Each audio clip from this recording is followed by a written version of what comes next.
Good morning, ladies and gentlemen. We are going to start in 3 minutes, so make sure you have a good seat to witness all what's going to happen this morning. Thank you.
So, good morning, everyone. Looks like the number is shrinking. Hopefully not due to the party yesterday, and we will have some people for sure joining us in the time. So I just hope you had a nice evening yesterday, that you celebrated as you should, and that yesterday was a good day of inspiration, learning, and connections. So I'm happy to be hosting today this first Good Travel Alliance Summit. And let's not be too long. So I will invite on stage our first speaker. I don't think Albert needs much of the introduction. I'm sure everybody knows him. He's the founder of the Green Destinations, and he is also the founder of the Good Travel Alliance, and a force of who was actually bringing us all together. And the result is now that we are here with such a nice number, and I truly appreciate that. So Albert, I give you the stage. I think it's time. Thank you, Anna.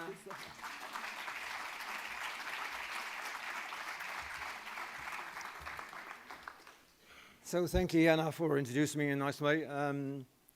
This is the first Good Travel Alliance Summit, because the Good Travel Alliance only exists since March this year, since it was launched at ITB Berlin.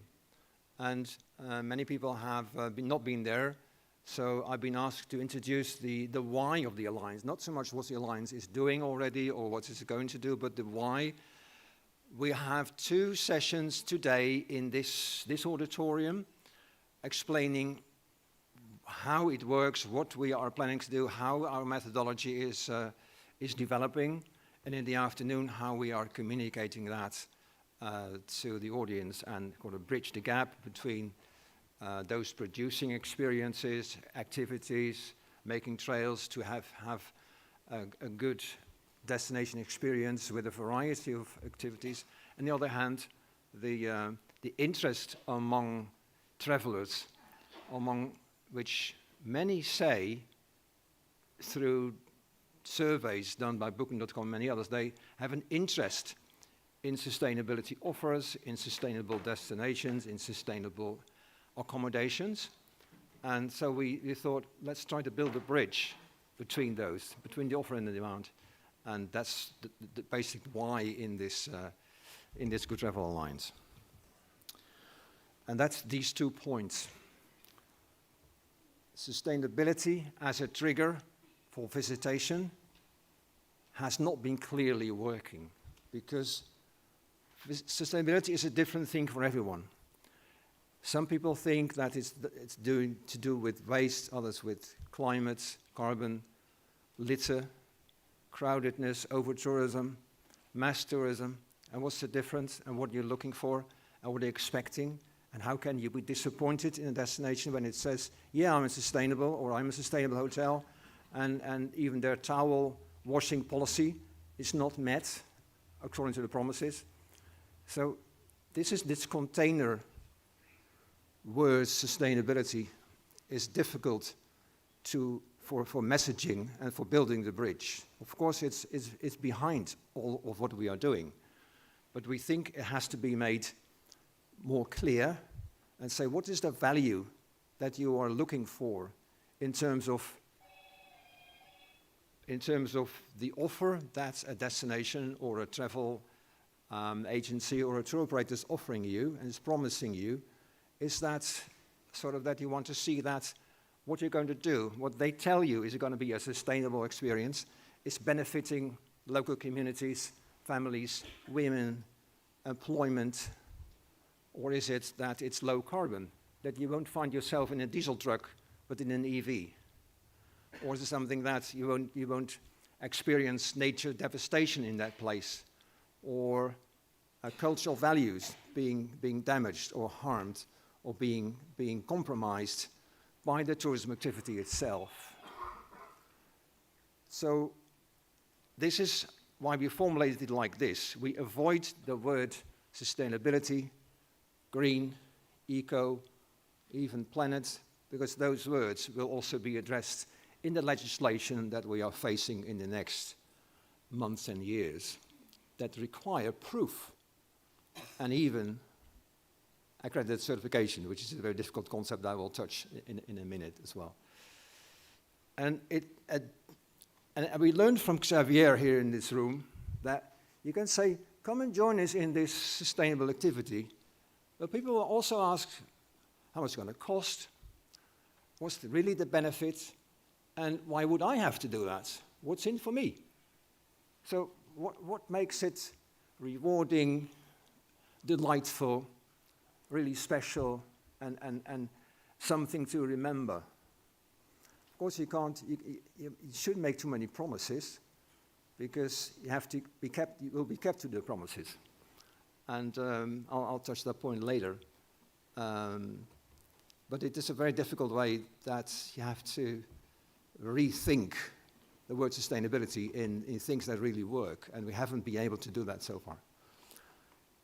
Second part, and this is the most important topic of this morning's panel after the opening in this room. So how are we going to make this work? The second in the afternoon is that we're going to have a discussion about how we're going to communicate all this to the traveler, and how do we find those people who are interested in these kind of impactful experiences, activities, and doing things that, after all, after doing that, they will find rewarding and delightful, and say that's really a great thing to do, and they will recommend that and use their social media and relations and networks to recommend that. So this is what we meant in the launch in Berlin with Bridging the Gap. The most important thing in both of these elements is how can we empower destinations and activity providers, and especially the small ones, because the big attractions already know how to do that. They don't need our help. They even don't want our help. They can think they can do better. And that's the thing that we have been doing as green destinations, but also as certification bodies for many years. And the traditional approaches have been certification and greenwashing. And certification is sometimes a complex thing, and greenwashing as so tempting for destinations and businesses to say, yeah, we are eco, we are doing really things that are good for everything. And the greenwashing in that balance got had the upper hand. So it was what we have been seeing in conferences, but also in marketing, is a lot of greenwashing and very little certification. So that balance got really something to think about. And that also is why the European Commission has found out that a large percentage of green claims were unjustified and incorrect.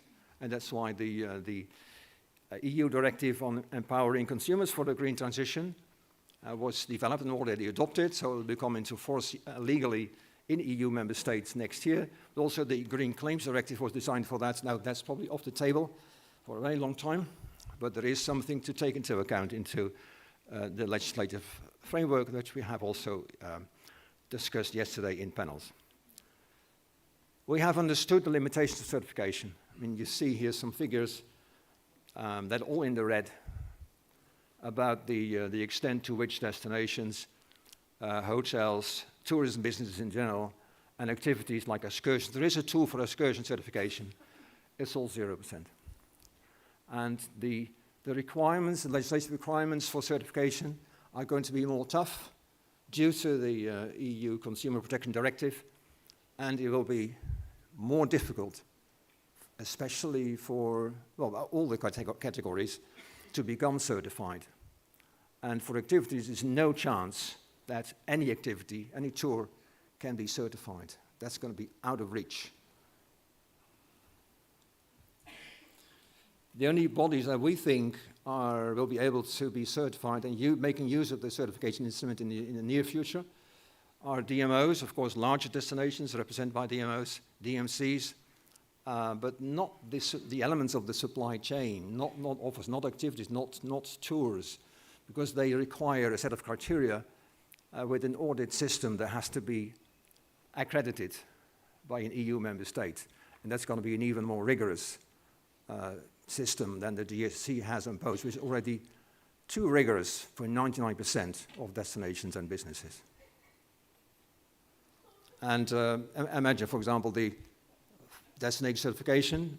GSC has announced that destinations in the near future, can only apply for destination certification if they have 15% of their tourism businesses certified. Imagine 15, and it's not only hotels, it's also MICE, F&B, the whole thing, mobility providers, activity providers, people with operating excursions. So before you can even think about destination certification, you have to work on your activities, on your supply chain, focus on that, and make sure that the providers of these activities are certified in hopefully doable schemes. And that's what we are trying to make in the Good Travel Alliance.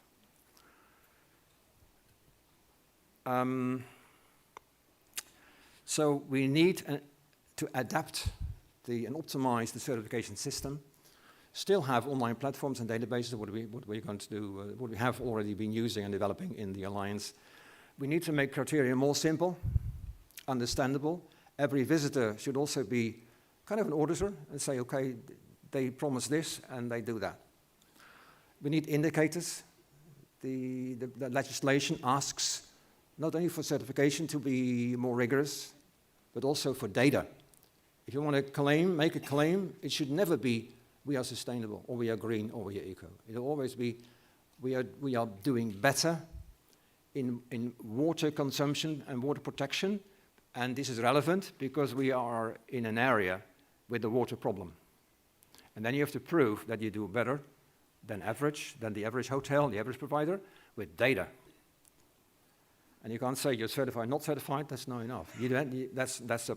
That's a backup for the larger tour operators, but those also will need data. And you need a brand. The word certified is actually, I think we think too meaningful. When Booking.com says on the platform, these are non-certified hotels. Well, they don't say that, but the others are certified hotels. While it's only 1%, the term, we think, is not enough to convince people to go there. So you need another term, which is a protected term, and that is going to be clarified by your operator, by the travel agencies that you book your travel.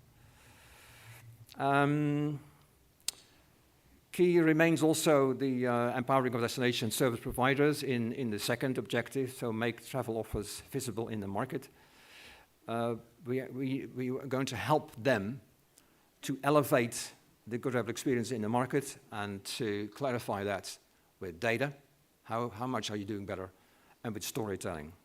And that's why we are, as a green destination, not able to do that because we're not a B2C organization, so we need partners, and we have partners, and you will hear more of that in the afternoon session, how we engage partners, B2C communication partners in the alliance to reach people. Many of you have probably read at the time the Experience Economy, the book, and many of us have been trying to find the balance, to strike the balance between optimizing the experience in the destination or in the tour operator offer and the branding.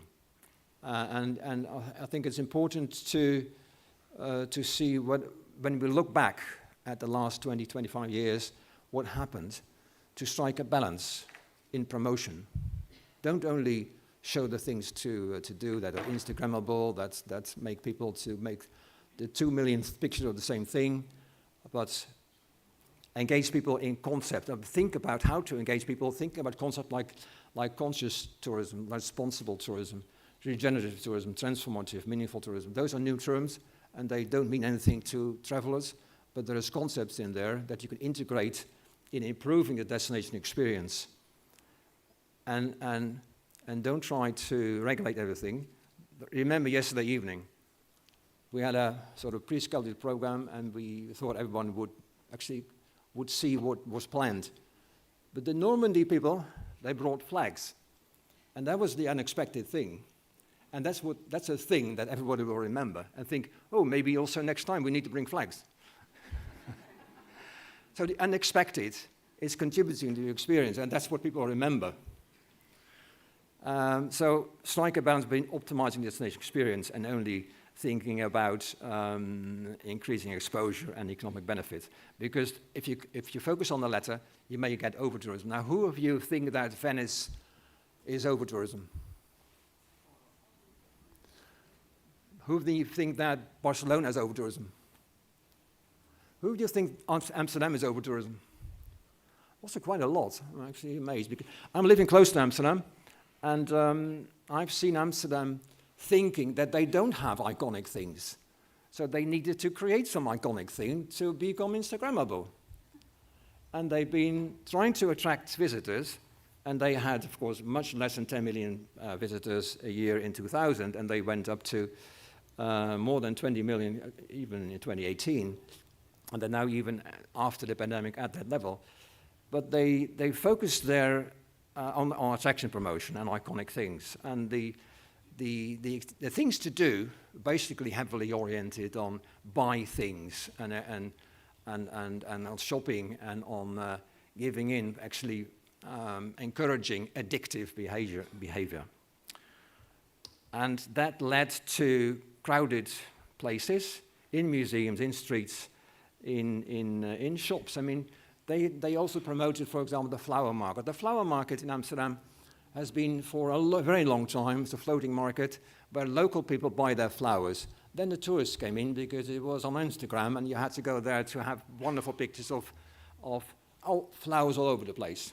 So it was full with tourists taking pictures and buying nothing. So the Amsterdam people realized this is not anymore the place to go for buying flowers. So the last flower shop closed already 5 years ago. The last flower shop, right? So you're not going there to buy flowers. There's still flowers. You can make pictures of them, and you can buy cheap Chinese stuff. Reminding you that this was a flower market. So all the elements connected to over-tourism are there, and it's basically a lack of too much branding and too little experiences, and the desperate drive for the city to get more visitors resulted in desperate residents. And the city protest already 10 years ago, it didn't really help. And 50% of the residents that lived there 10 years ago have already left Amsterdam. And it was compensated by digital nomads and migrant workers in tourism and many other things, shopping things. So the list is long, and even as long as faraway places like the French Polynesia. And only few of these over-tourism places have been working on improvements, like Dubrovnik. But the list is much longer than this. And I think that Lanzarote also is on this list. But Lanzarote was one of the 20 destinations that came together 2 years ago and said we want to work on experiences, activities to change the balance, to rebalance. And they're now more focusing on things to do and things really on experiences rather than come here to do things that you've always been doing anywhere else. So Corsica is another one here in present as a founding destination. Jordan, and they all experience North York Moors, Northeast Yunnan Coast, Taiwan, and Ardennes. Now, this definitely doesn't book as an over-tourism place, does it? And finally, in this series, the city of Lviv in Ukraine, and subject to the whole country subject to a bloody war, which is incomprehensible and still going on for 3 years, in which the only way to allow visitors to have a safe dinner is also to say, okay, we also have, you can also offer you dinners in bomb shelters. It's sad. But at least you have this as an offer. So this is the summary of what the Good Travel Alliance destinations want to do. They want to focus on creating experience that have social benefits that avoid negative ones. And finally, a number of things that we, in the developing of the Alliance, will be helpful, we hope.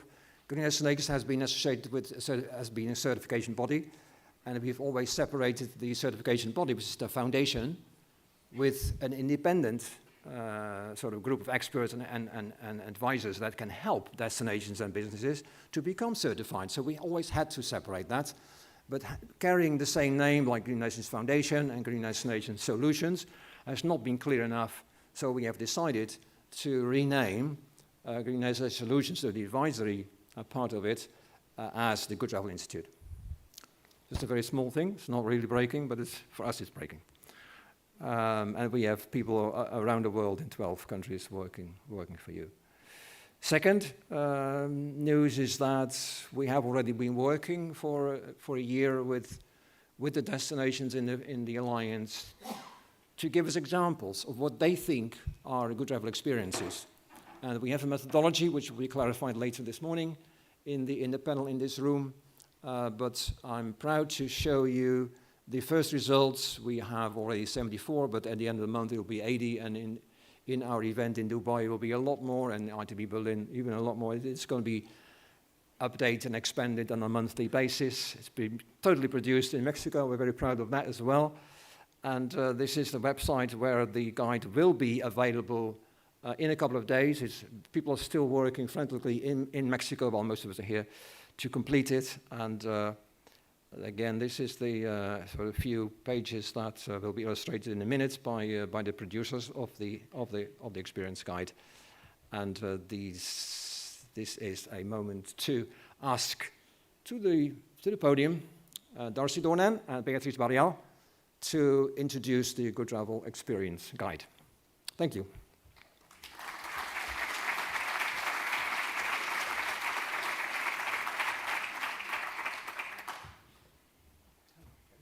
Hi, Darcy. How are you? I'm good. How about you, Beatrice? How are you today? Are you still awake? Yes, yes, yes. Or do you need more coffee, right? We're getting to more coffee. Don't worry. Soon, soon. Bear with us. So, we know that you enjoyed last night. In fact, you were enjoying so much that I was asked to ask you to leave last night because the Hotel de Ville, the city hall, had to close its doors. But again, thank you for being there with us.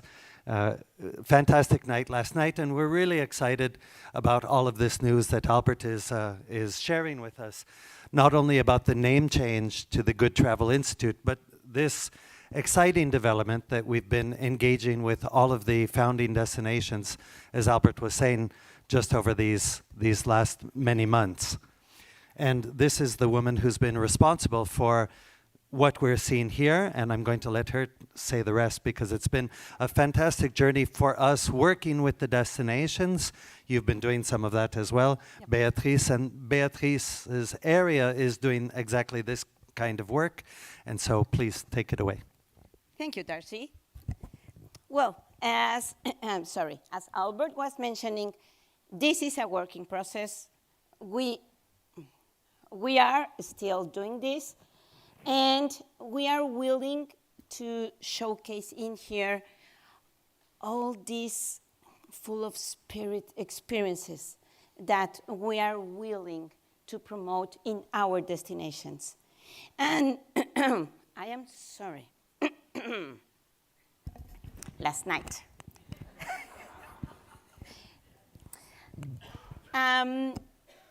The idea of this guide is primarily to take, thank you very much, to take the consumer directly to the website or social media in the case that the experience don't have any, I think it's too much light.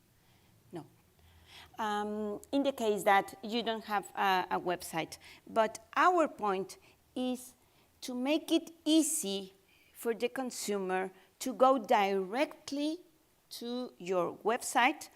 The website will have two ways, either by the QR or in a clickable URL address. Also, as you can see in the Contact Us, you will see a clickable link for the WhatsApp, and it will take you directly to the WhatsApp to make a message and to create a reservation in the very minute. Or if you have a group of social media, it will be done as well. And also, if you want to send that email. So we are trying to cover all the targets and all the different ways that people has to communicate or to make a reservation or to take a deeper look into the experience. We tried to make a selection based upon the very words that the own developer of the experience is giving to us as their own description. And from there, we created this Americas section. I mean, we did it by region in the world. And as Albert mentioned, this is a working process. We are sorry it's not completed today, but we promise that tomorrow you will have it downloadable in the A Good Travel Guide website. And our goal is to support all these incredible, full of spirit experiences, and you will find them there. And it was really a rush that we did with Elizabeth and in Mexico and trying to get all the information. If you find any typo, please let us know. It was really, and the one of you that have been in this kind of communication thing, you know that we can make a mistake. And please let us know, taste, take a look on this and make it easy to take the people to the experiences. Thank you very much. I hope you enjoy it. Thank you. Thank you, Darcy.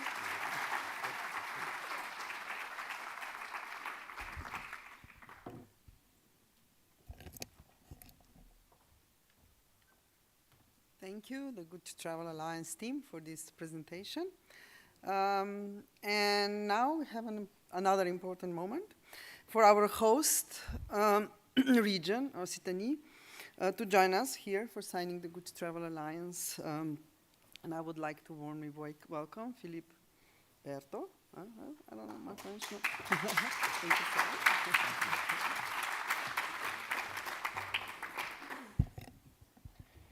Good morning, everyone. I'm very pleased to be with you this morning, but unfortunately, I will speak in French. It's better for me. And but I promise I will speak slowly for our friends, the interpreter. Aujourd'hui, C'est mieux pour moi, mais je promets que je parlerai lentement pour le français. L'interprète.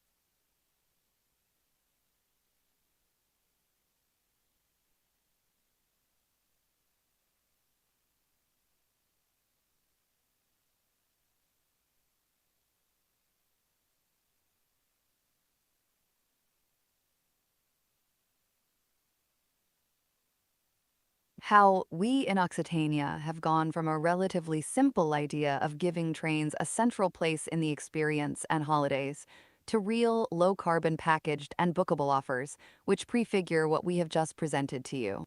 The green is the Green Travel Alliance and the Green Travel Experience. In a word, how did we move from inspiration to implementation and from implementation to desirability? Before talking about solutions, obviously we need to set a framework. You are all starting to know this framework. This is indeed the balance sheet of the externalities of greenhouse gas emissions, of carbon gas, therefore tourist mobility. And this infographic, which was proposed by ADEME, that we already saw yesterday, set a framework. This framework shows that tourism, while we have a GDP, I think today we are talking about 4%. Yesterday was 7%, but let's say 4%. That's the latest official figure for 4% of GDP. In France, we produce 11% of greenhouse gases and 69% come from transport. And here, in Occitania, over 75 years old, we have approximately 75% of our customers who are French, a local clientele. And on this local clientele, 82 to 92% of us come by car. So in short, this observation triggered a marker in us, a strong marker for defining our strategy. And if we do not act today on mobility, clearly we are missing an essential point. So that was the starting point of our reflection. So why Occitania? Is Occitania a region that is a pioneer in transition?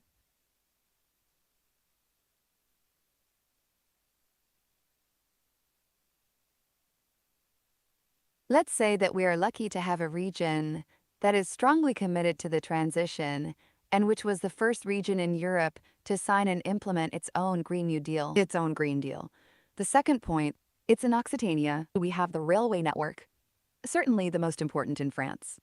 And I made a mistake in my sheets. Now that's a mess. Shy in English, I don't know how it will.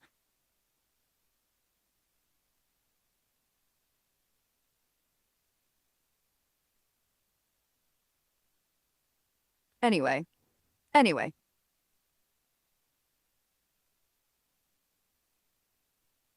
So we have the region which certainly has the most developed railway network, one of the most developed in France.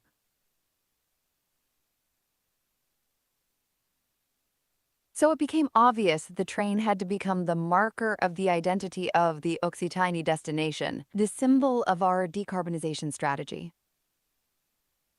Hence the idea of having set up Occitanie Recto.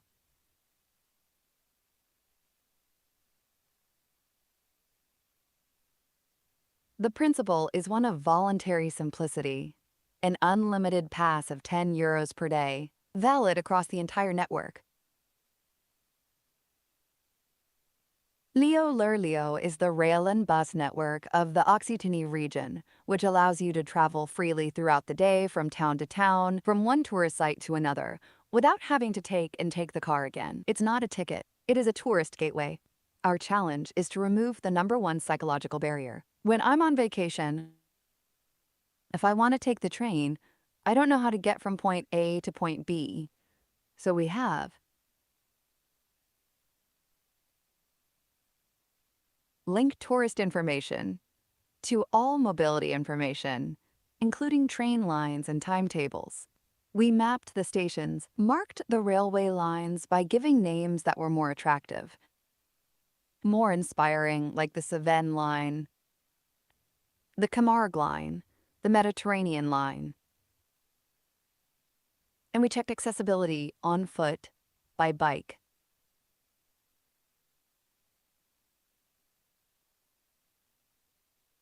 Shuttle to all the tourist attractions, and narrated these elements so that it really makes a difference for the traveler.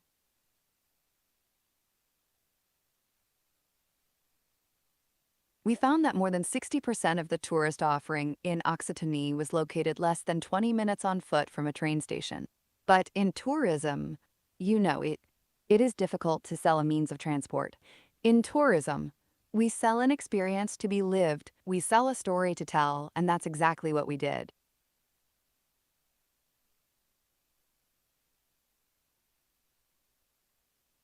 So here I am showing you two examples of two new lines that we have marketed. The Canal des Deux Mers line, the Vermilion Coast.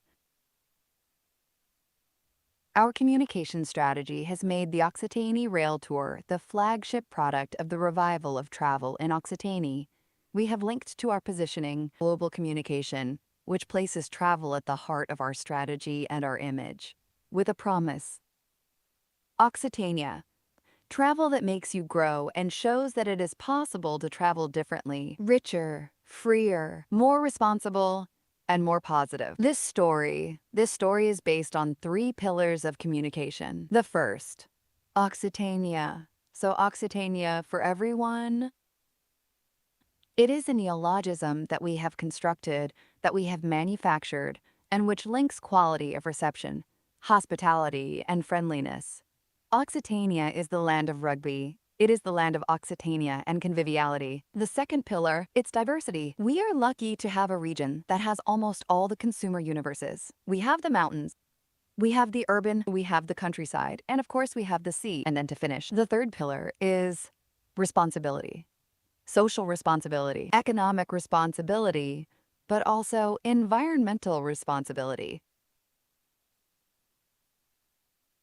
Concretely, we have built a whole ecosystem of dedicated tools, a specific website with all the lines and associated offers, thematic maps that link stations to activities to accommodations, a sales manual to hopefully inspire tour operators, a guide co-published with Michelin. So for the little Michelin story for everyone,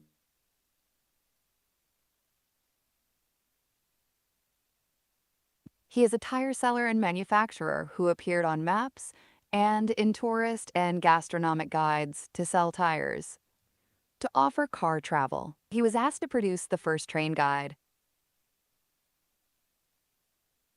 It was cool. And this guide also allowed us to tell the story of the train journey. We even went so far as to offer the right seat in the train to get the best view.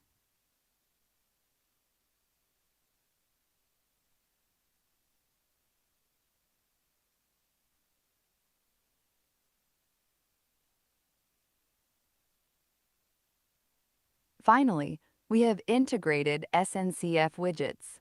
SNCF is the French national train company directly into our content, our accommodation offers, our activity offers to switch to one click. From inspiration to booking, we have also chosen to produce 100% of our digital content in-house to maintain consistency and control of our editorial line. This allowed us to create a series of short, immersive videos designed for social networks, which shows the simplicity and pleasure of train travel.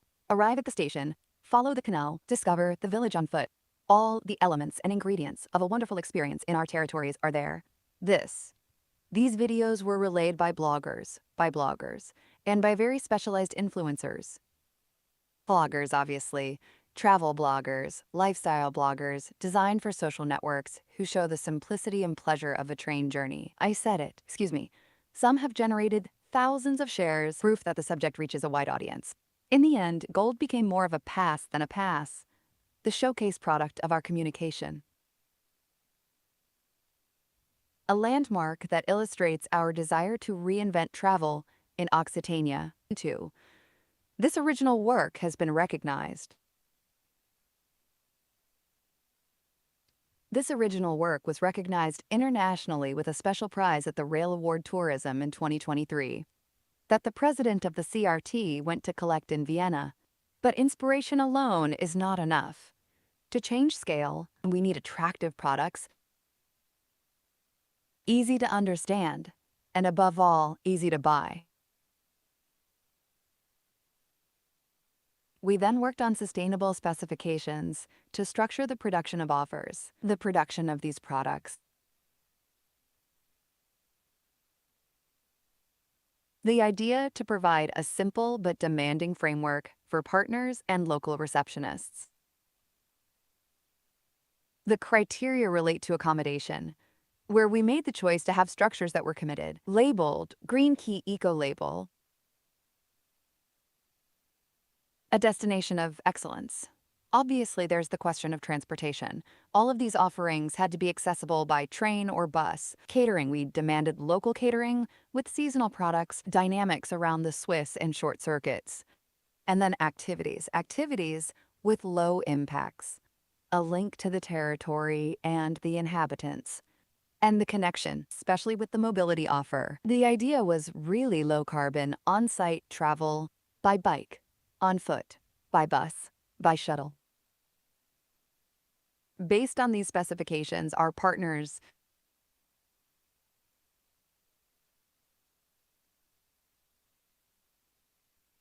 lower offers, tourist offices, and local receptionists have created packaged and bookable car-free stays. The promise is clear. The customer knows how he arrives and how he moves, where he sleeps and what he does, and how his stay is consistent with the transition. The objective was to remove obstacles on the customer side and facilitate access to low-carbon stays in Occitanie. Sustainable and identity-based, car-free stays. I'll give you some examples, because that's where the promise is tangible. The 12 o'clock channel, for example, between Carcassonne and Béziers, an iconic European route, a natural alliance of trail running and cycling. Upon arriving at the station, you can easily get your bike back. We follow the canal. We saw the landscapes, the locks, the terroir. It's slow, it's easy, it's iconic. Everything is planned, including luggage logistics when necessary. The journey. The traveler no longer has to tinker, he enjoys. The second example is a section of the Way of St. James, from Conquest, which is one of the most beautiful villages in France, towards Cahors via Rocamadour, which is one of the most beautiful villages in France. A great international classic, but revisited through the prism of mobility. We get there by train, we walk, we sleep in selected accommodations, qualified. We are rediscovering the intimate and heritage dimension of the car-free journey. We do not create a new dimension. We do not create a new destination. We reorient a powerful imagination towards a practice consistent with the transition. Third example. Yes. Space. Urban escape in Nimes. We arrive at the central station in the heart of Nimes, in the heart of the city. We do everything on foot in Rennes, Sicas Museum, local cuisine. It's the promise of a city heritage, experienced at walking height. This type of offer is extremely effective for a short stay, for a couple, of friends, of family. We remove the car. We gain in pleasure and simplicity. One of the latest, Luchon, and the reopening of the railway line in June 2025. We find a gateway to the Pyrenees by rail. Behind, we offer comfortable hikes with quality accommodation, well-being, baths, gastronomic breaks with local and aligned mobility. It's a new sustainable accessibility that reshuffles the cards of the mountain territory. And finally, a duo thalassotherapy on the Côte Vermeille, train to the coast.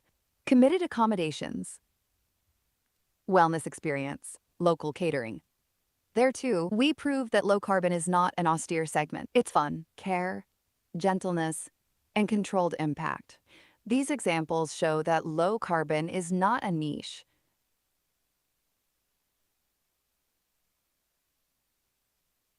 It has become a standard of quality that goes from cycling to heritage, from the city to the mountains, and from well-being to major routes.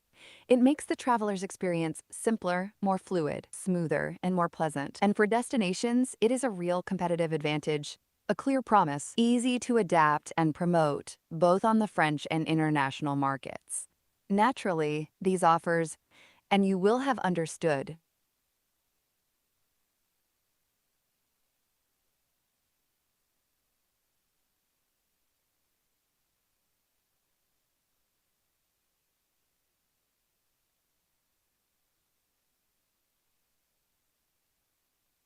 prefigures the logic of good travel experiences, such as Albert Salmon and Darcy have just presented them to us. Structured identity experiences without bookable cars supported by the territories and their operators, readable internationally in Occitania. 10 destinations were labeled Green Destination Le Grand Mont last night. Pont du Gard Country.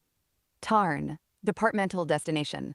The Tourmalet Destination, 12 p.m. peak, Le Grau du Roi. Camargue Port, Thou Archipelago, Pyrenees Mediterranean, La Demi-Chaîne, South Cape 66 in the Pyrenees, in the Occitan Pyrenees, and finally Armagnac and D'Artagnan. These are therefore destinations fully aligned with this common framework of good travel experience. Our ambition is simple: to make Occitanie the European spearhead where mobility, sustainability, and desirability reinforce each other. I want to share, to conclude, some lessons learned. Some red lines, which seem essential to us if we want to last. First, economic viability. We must protect the value chain. Avoid double commissioning and ensure that the value remains with local players. Secure the margin of small operators. Pay service providers fairly. If the model is not economically sound, it will not last, no matter how beautiful the story. Second, social sustainability. We do not do sustainable tourism against the inhabitants, nor without them. Local employment, better controlled seasonality, respect for customs, access to holidays for all. These are pillars as important as CO2 reduction. The transition is not a topic of broadcast. It is a matter of cohesion, a matter of coordination. The third is the travel strategy. One of the keys for us is to re-enchant proximity. We believe a lot in micro-roaming.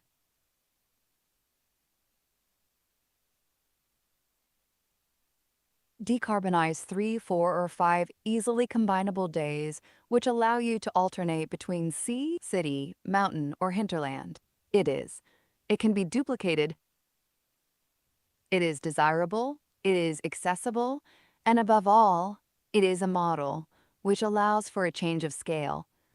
It can be adapted to other territories while remaining faithful to local identity. And this very directly links up with what Saskia Cousin said yesterday, evoked hospitality. Travel is not just about mobility or consumption. It also involves the art of welcoming people and meeting people. Micro-roaming, because it favors the long term.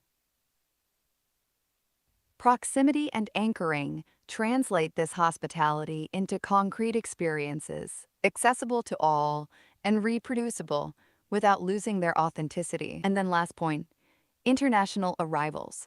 The subject is not simple. It is obviously not a question of rejecting the plane. The plane remains necessary for international accessibility of our destinations.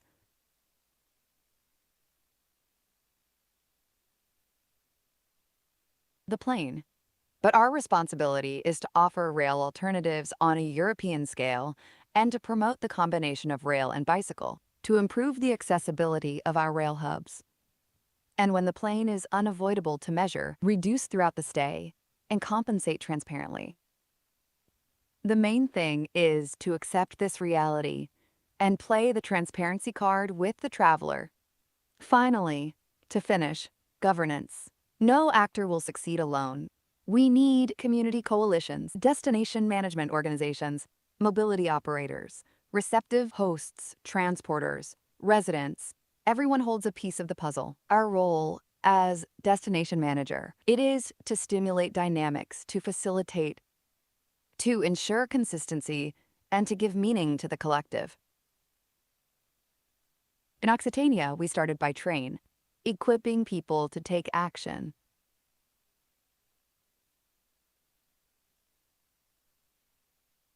Build car-free stays with our partners, and join with Green Destination, a structuring and international dynamic. We are therefore proud to join the Destinations Collective, founder of the Travel Alliance for Occitanie. It is both an international framework of trust, concrete tools to improve our offers.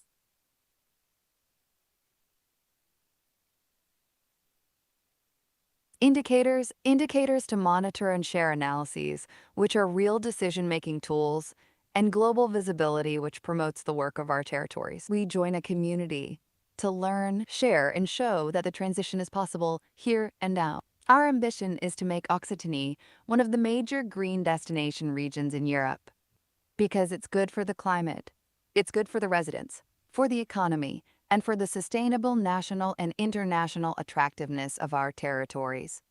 To conclude, I would like to end with 3 simple ideas. The first is that the transition will only succeed if it is desirable. When we design the experience, the train, cycling, walking, should be a pleasure, not a constraint. The transition will only succeed if it is easy. Booking a car-free stay should be as easy as booking a restaurant. And finally, the transition will only succeed if it is collective. No one wins alone. On the other hand, everyone wins from a better connected territory, more desirable, more welcoming, and therefore more attractive for visitors and then for residents. Eventing, traveling Occitanie by train, by bike, a different kind of tourism. It is our ambition to make travel easier, more responsible, and more desirable. Thank you all.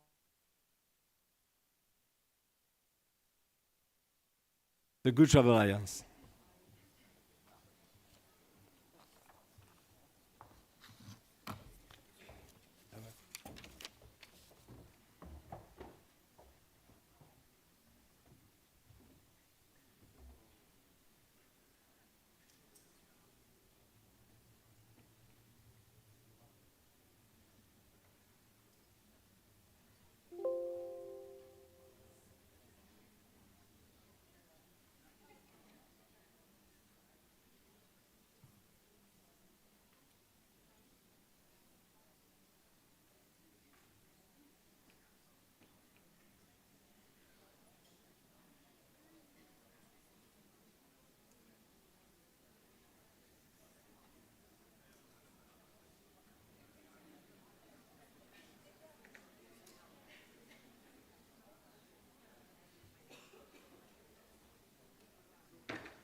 So congratulations for the formal signing of the region. And now I'm really delighted to invite to the podium our next speaker, our keynote speaker of the morning. I'm sure it's something we all were looking for. Xavier Font, the professor from University of Surrey. I can call him my dear friend because I really truly admire his work. I know that he will bring a lot of inspiration, a lot of fruit for thoughts. And so I'm really super happy to be able to invite him to stage and to give his presentation. Thank you, Xavier.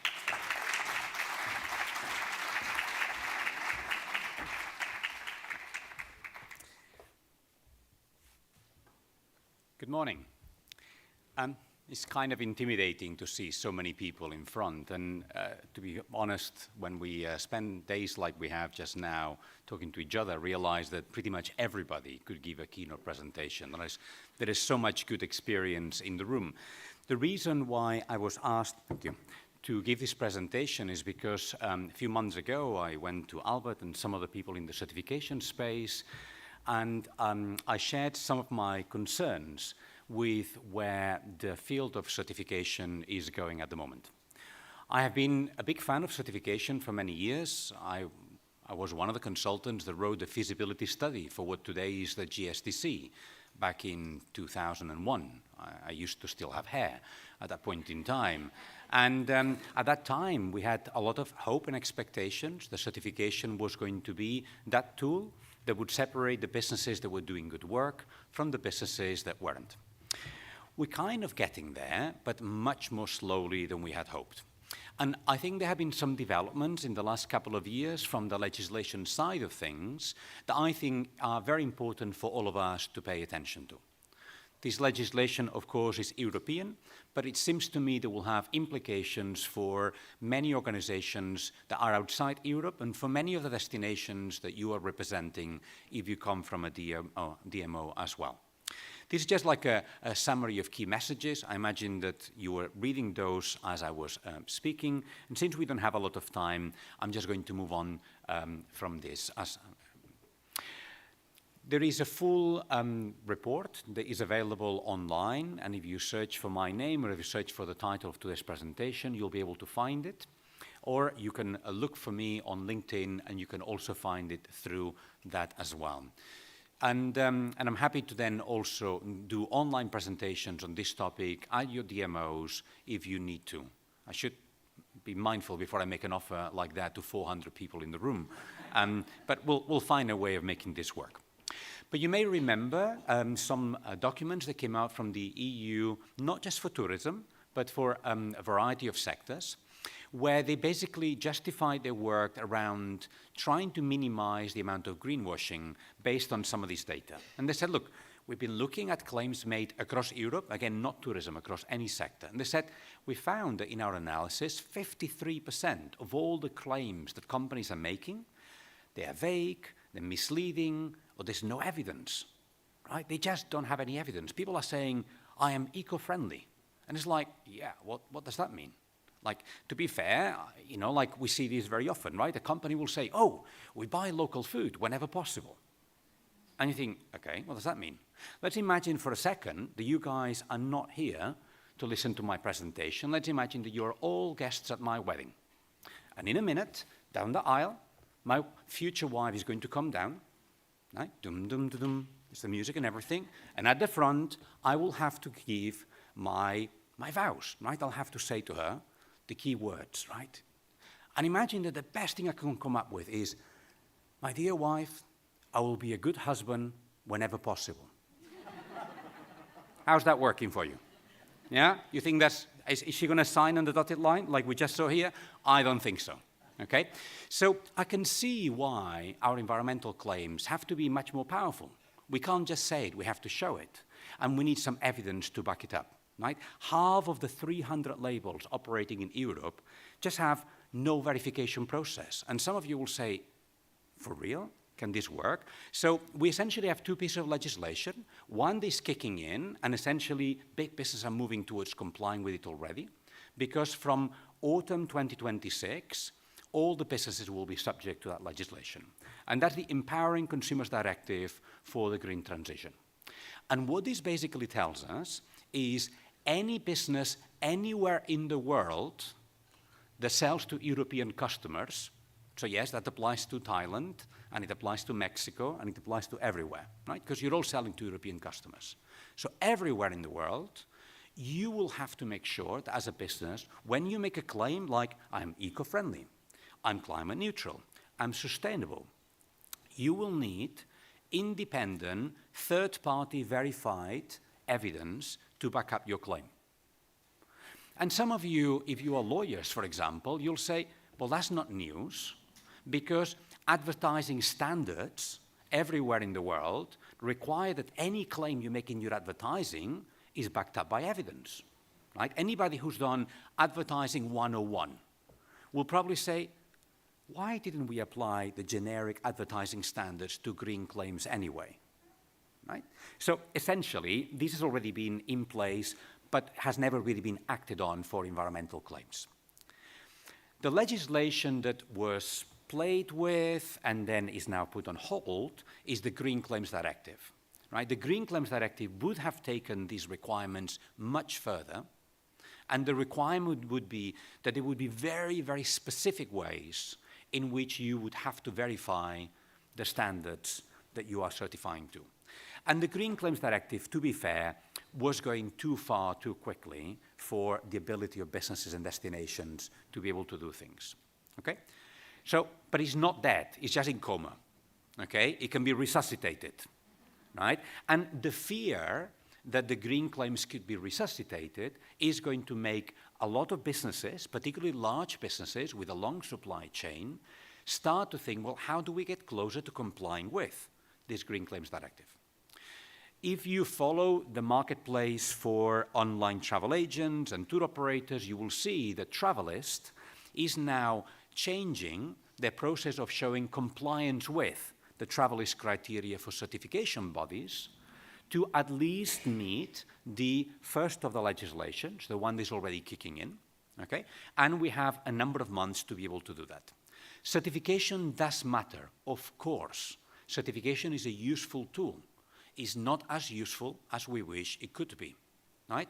But when we make certification a bigger requirement for businesses, we need to be aware of who will be the winners and who will be the losers. And when certification is not available to everybody, what happens then? So with two colleagues, I didn't do this on my own, I have two co-authors from two Spanish universities, we scraped data from Booking.com's website for 82,000 hotels across 27 countries. Booking.com is not endorsing this study. They have not been part of it. We simply collected data from their website online. Okay? I'm saying this because I don't want any misunderstanding that they are agreeing with this or endorsing it. This is an independent academic study. Okay? So what we did is we analyzed this data, and we collected data at 2 points in time. October 2023, before the Green Claims Directive or the chance of the Green Claims Directive was announced, and then 1 year later, when the companies had already had some time to act and to start to create some change. Then, once we had collected all this data, we went to a number of experts, people who run certification bodies, organizations that facilitate the certification happens, like Because, I think Jazz was here in the room earlier on, and also some experts in destinations. So, for example, industry associations and hotel groups and so on. And we applied what, as academics, a theory that academics like, which is real options theory. Okay? I'll walk you through that afterwards. But essentially, the idea for us is if Booking.com on the left-hand side, or if Google Travel and others are starting to show certification, and we believe, we don't have the evidence for it, but we believe that that information placed on a search engine is going to influence customer choices, then we need to know, are we providing this information in a way that will disproportionately benefit the big and powerful and will disadvantage the small firms that need it the most? Okay? You can see where I'm going with all the preamble, right? It's not going to be good news, guys. Spoiler alert. Okay? So this is the market share for certification at the moment in Europe based on the data that we have on the Booking.com website. Okay? So there are some certification bodies that for one reason or another have not started to work with Booking. They've not made the effort to make sure the certification has gone through the system, and there are a variety of reasons for why that's happening. And once Travelist has remodified the process of deciding which certifications are in compliance with their scheme, the idea is that the different members of Travelist will all use one unified list. But we can see the Green Key has got a big market share, and the market share is growing, okay? There are businesses that are moving away from one certification body to another one, and Green Key is gaining that share. EcoStars has been growing quite actively. Green Sign is very popular with the German-speaking countries. whereas green tourism is very popular in the UK. So you've got labels that are very specific to one country and labels that work better across more than one country. One of the tests that we did is we looked at whether the companies that were self-declaring sustainability practices on the Booking.com Travel Sustainable program and had achieved 1, 2, or 3 leaves, did those businesses convert from self-declaring it to then becoming certified? So Booking.com was asked by the Dutch Consumer Association to stop promoting self-reported practices from hotels. And we understand why, okay? There was some checks, but not enough. And the idea was that consumers would be able to see those practices and they would be able to report, are those hotels doing the right thing, or are they claiming something on the website, but then it's not happening? The thing here is we noticed that the hotels that had level 2 or level 3 self-reporting practices were more likely to convert from self-reporting to actually becoming certified compared to the hotels that had no evidence of self-reporting or just were at level 1. So to a certain extent, we could say the Booking.com work promoting that people self-reported was a good starter for organizations then to move on to then saying, look, we like being on the Booking.com website. We're going to make the effort to then become certified. Okay, don't be scared. I'm going to walk you through the numbers. Let's just look at the ones that are highlighted in yellow. You may or may not believe this, but from our database, from 82,000 hotels, 9.3% of those hotels were certified. Okay? The 82,000 hotels come from 27 European countries, and they include only hotels that had more than 30 reviews from customers on the Booking.com website. Our idea was, if less than 30 people have reviewed, have basically given you a customer satisfaction, or have provided comments, you're probably a very small business. Of course, our filter, more or less than 30 reviews, means that we've already excluded the smallest properties. That's why some people, like when I talk to Albert, he says 9.3 sounds high. Okay? There's already a filter here. The smallest property is already not there. But look at the difference. With the same sample, when we looked at self-reporting practices 1 year earlier, 46.9% was self-reporting practice of sustainability. We have suppressed that, and we're now at 9.3% being certified. And where's the biggest difference? Chain hotels versus independent hotels. 3.9% of the independent hotels are certified from our sample, compared to 36.2% of chain hotels. Accor Group, probably the best known chain in France, has publicly stated that all of the hotels will become certified. And I applaud that. I am not saying chain hotels should not become certified. What I'm saying is, as a DMO, what will you do to help the hotels that don't have the infrastructure from a chain to be able to achieve this? Because look, when we looked at 1 year earlier, self-reporting practices, 45% of independent hotels said, I'm doing things. I want to tell the world, and I'm taking the risk of telling the world publicly what I'm doing. I am not saying that what they were doing was enough, or that if we'd send an auditor, everything they said they were doing was really happening. It's also quite likely they were doing things they were not reporting. Okay? Let's always start blaming the small firms for greenwashing. In my own research as an academic, what happens very often is green hushing. Green hushing is the opposite.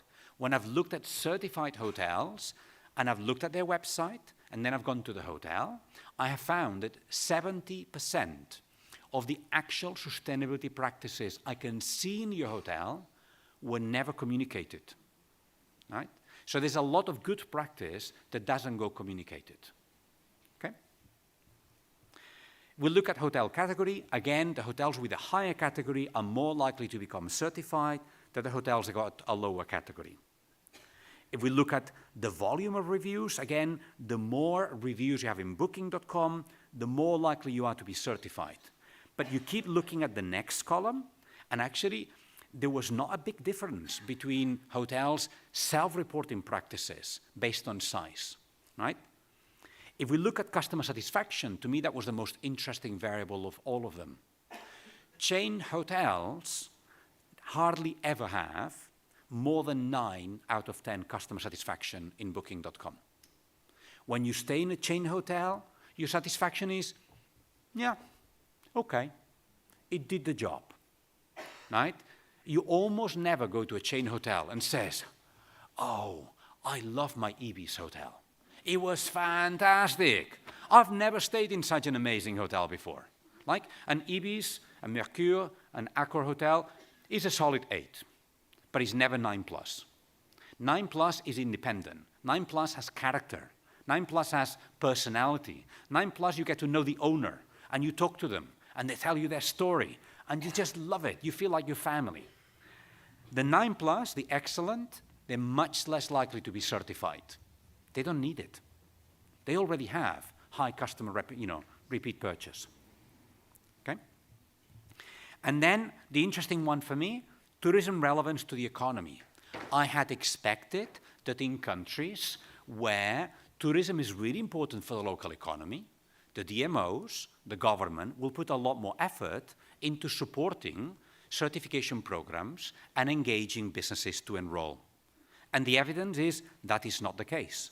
Because look at which countries there is a high percentage of businesses that are certified, and in which countries there isn't.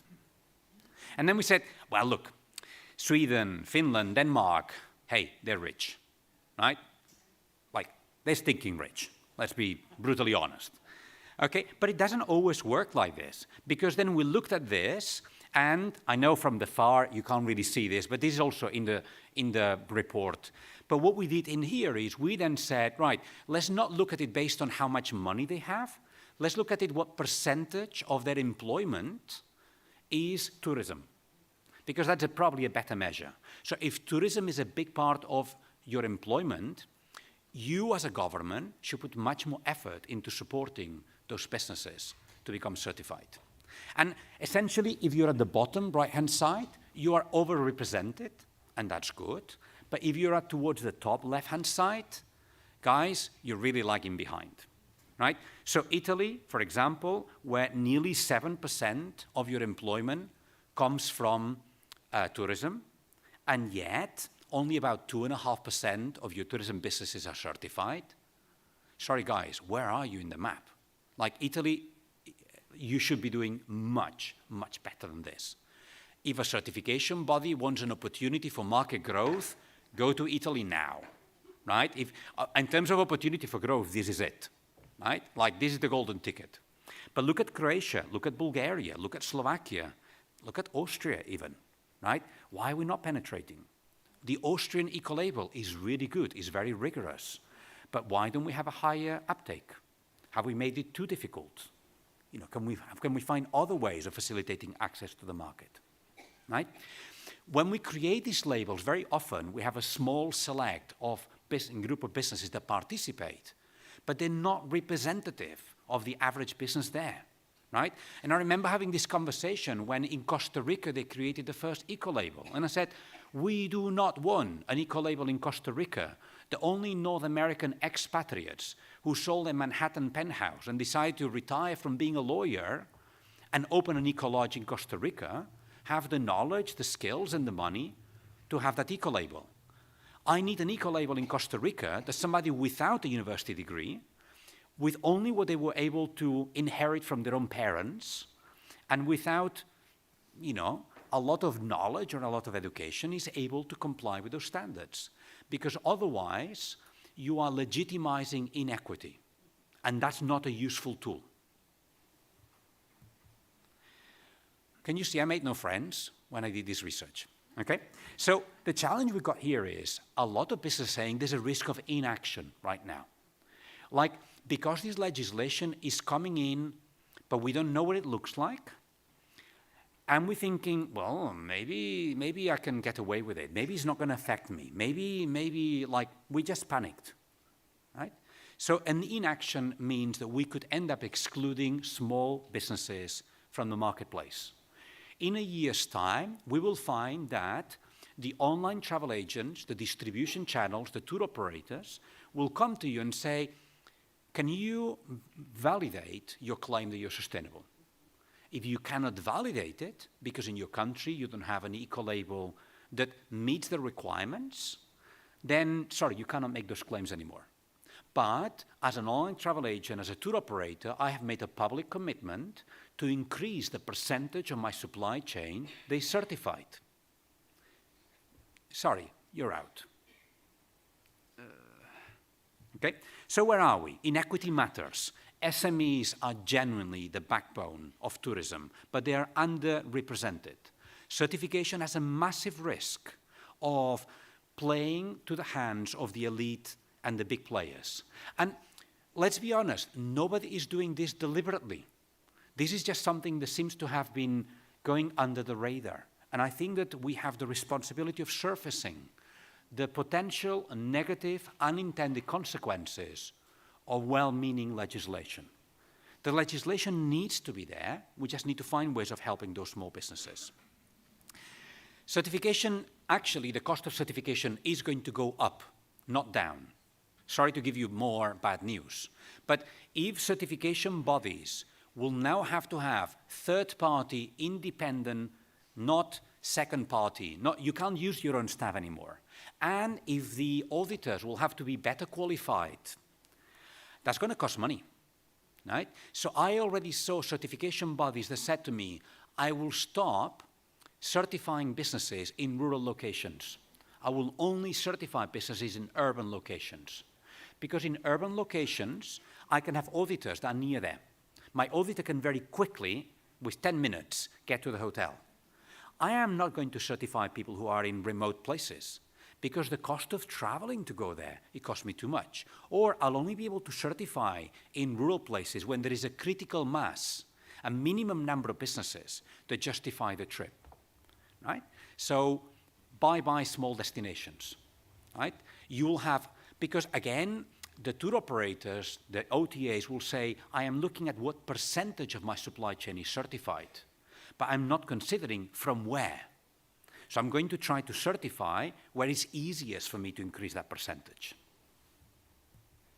So when we looked at this real options theory, essentially I presented all the quantitative results I've just shown you, and I sent them to a number of experts. And I said to you, help me interpret the data. Am I going mad, or am I seeing things that I shouldn't be seeing?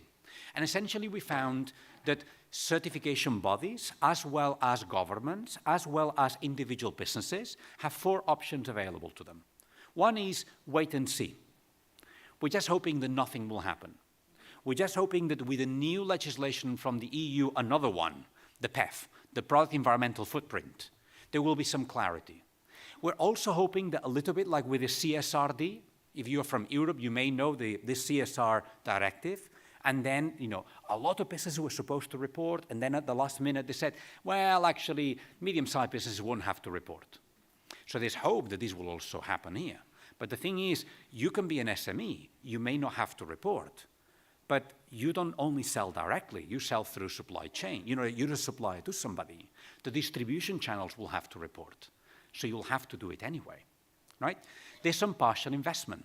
We have some hotel associations at the local level who are basically saying, let's do some pump priming. Let's just see what we can get. But I have never understood why every year, every 2 years, I need to pay for certification again. I got my degree from my university in 1993. That's telling you how old I am, right? But do I have to go back every year to my university to pass exams again to keep my degree? I don't, right? If I did, do you think I would have renewed my qualifications from my university? No. Why are we applying different standards to these SMEs, to the standards that we apply for your own degrees? Like, if you're a lawyer, if you're an accountant, you need to have exams every certain number of years to be able to, and that's a requirement for that sector. But you know what? Lawyers earn a lot of money. right? So I don't have a problem with lawyers having to pass new exams to make sure that they're up to date with the current legislation. But these SMEs don't, right? So the partial investment makes sense, but not to the extent of what we're doing it so far. There's growth specifically from tour operators, from the chains, but there's no growth anywhere else, okay? And actually, we're seeing withdrawal. We are seeing withdrawal from a number of places. So if you look at the number of certified businesses on any one certification body, they're more or less stable, but the people that leave are the SMEs, and the people that are coming in are the chains, okay? The SMEs are leaving because the costs are going up, and there are no visible marketing benefits to speak of, or at least that's what those businesses are believing is happening. But we're also seeing certification bodies that have said to me in my interviews, we're actually going to leave the market of certification. We're planning to close down, we're planning to sell, we're planning to become auditors to a bigger eco-label, we're planning to merge, but we're not going to be here in 5 years' time. And so the biggest difference essentially is through SMEs and chains. I don't have an answer, right? I mean, I'm not coming here and say, guys, I know what you should do differently, right? But I think we all have to be aware, and as we're taking some of these new decisions, we have to think about how do we balance that rigor with accessibility, and how do we find systems that will not exclude these small businesses from being able to create the change that we want. Got another couple of slides. I'm going to skip them, because I think there's already plenty of information in there. I'm here for the rest of today.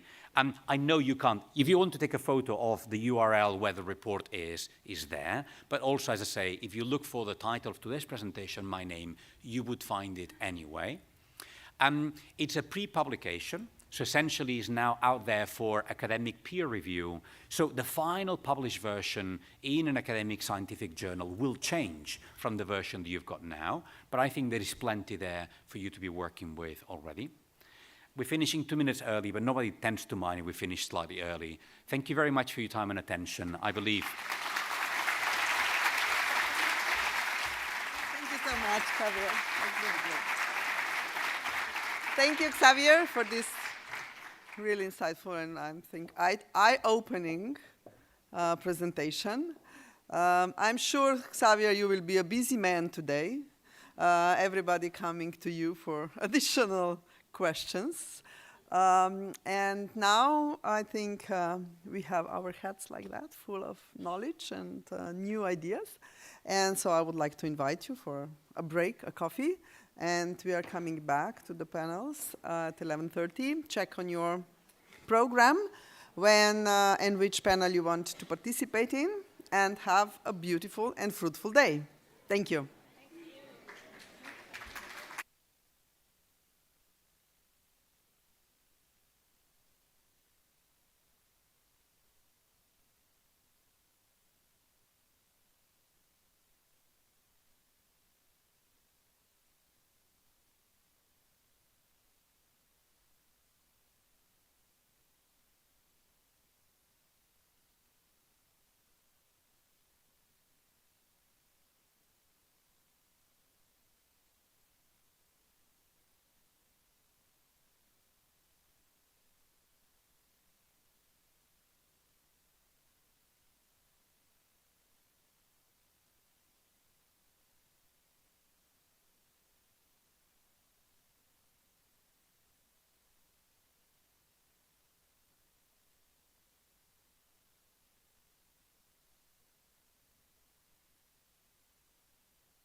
Sure.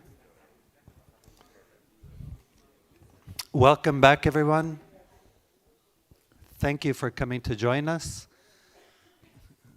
Hope you're all additionally caffeinated now.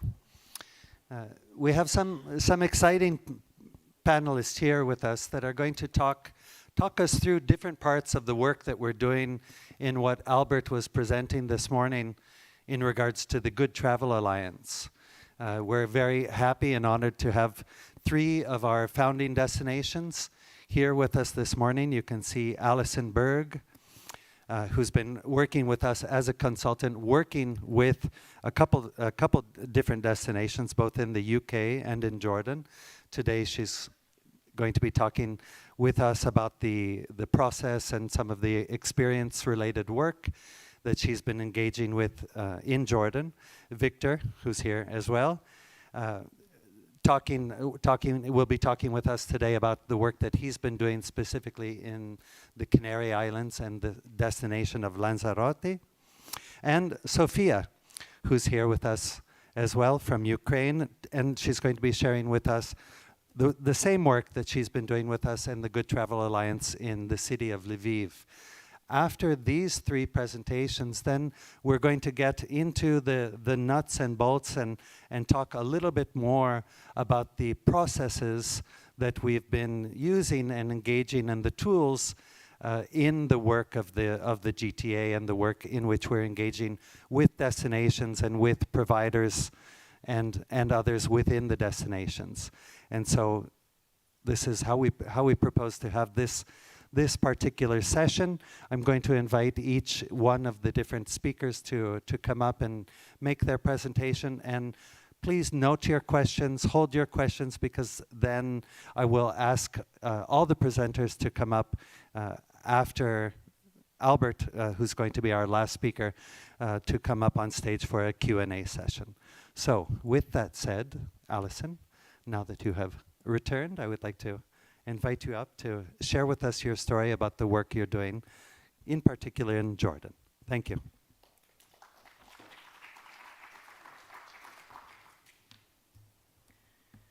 Thank you very much, Darcy. Where's the flicker? Use these, or would you Yes. like a mic? No, just to turn the...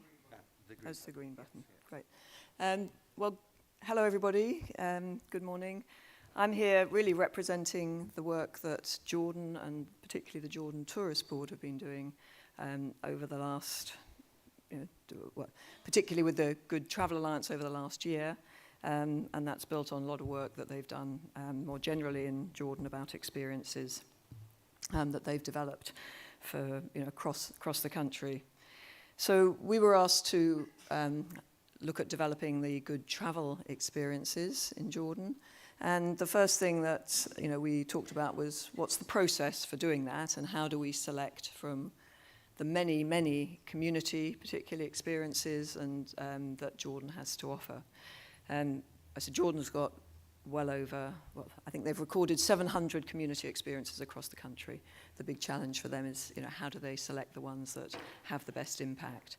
So the Jordan Tourist Board got together with their marketing team and looked at really we came up with a criteria for trying to select the most appropriate of these experiences to put forward to be the first 5 good travel experiences that could be showcased by the Alliance.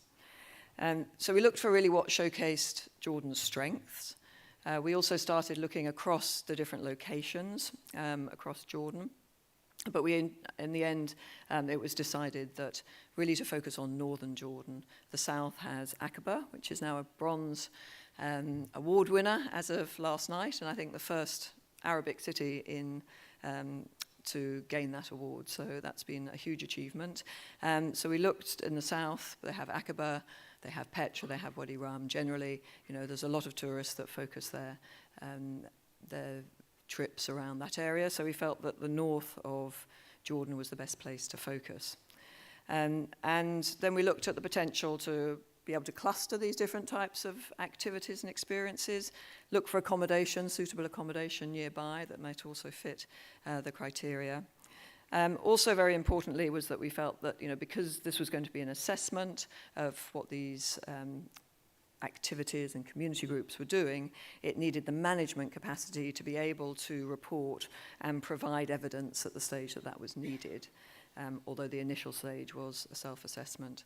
Very importantly, they needed to be bookable, easy to book, and to be bookable all year round, which these are, with one exception, which is only bookable and is only available in the summer, which is the heat of the summer, which is their low season, so it was a low season activity.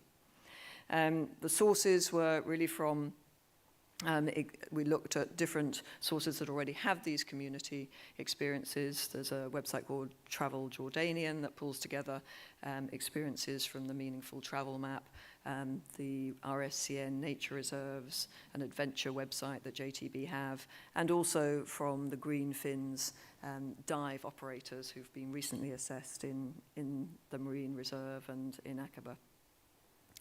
So I just want to give you the sort of brief introduction to these 5 different experiences that were selected and that all scored over the required score of 70%. So the first one is in northern Jordan. It is organized through Barak Destination Social Enterprise.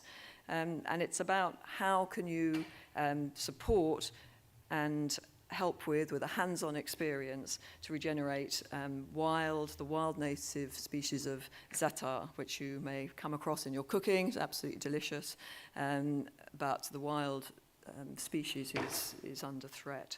So the local community up in the north at Qais is involved in developing this experience whereby they get visitors come along. They work with the local community to make what they called seed bombs or seed balls that tourists can then take on the walks and hikes with them and throw and scatter across their paths. So it's a very innovative, very local experience, and it brings together the deep nature and culture knowledge of local people that they can share.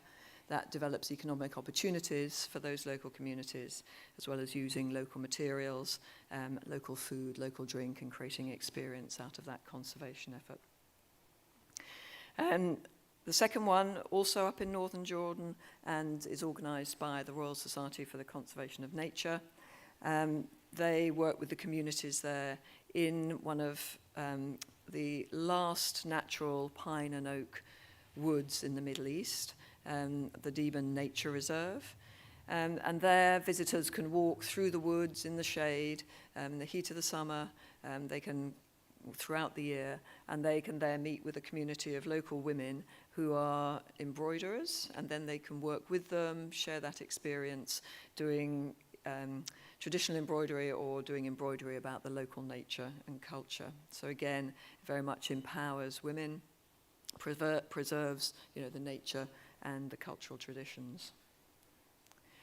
So Souk Jarrah is based in the old historic part of Amman. This experience is the one that's open during the summer months, which is the low season. So if you're in Amman in the heat and you want something local to do, this is a fantastic experience that has really been organized by the Jabal Amman Residents Association. So the residents themselves run this market. It's an open-air market. It brings together local culture.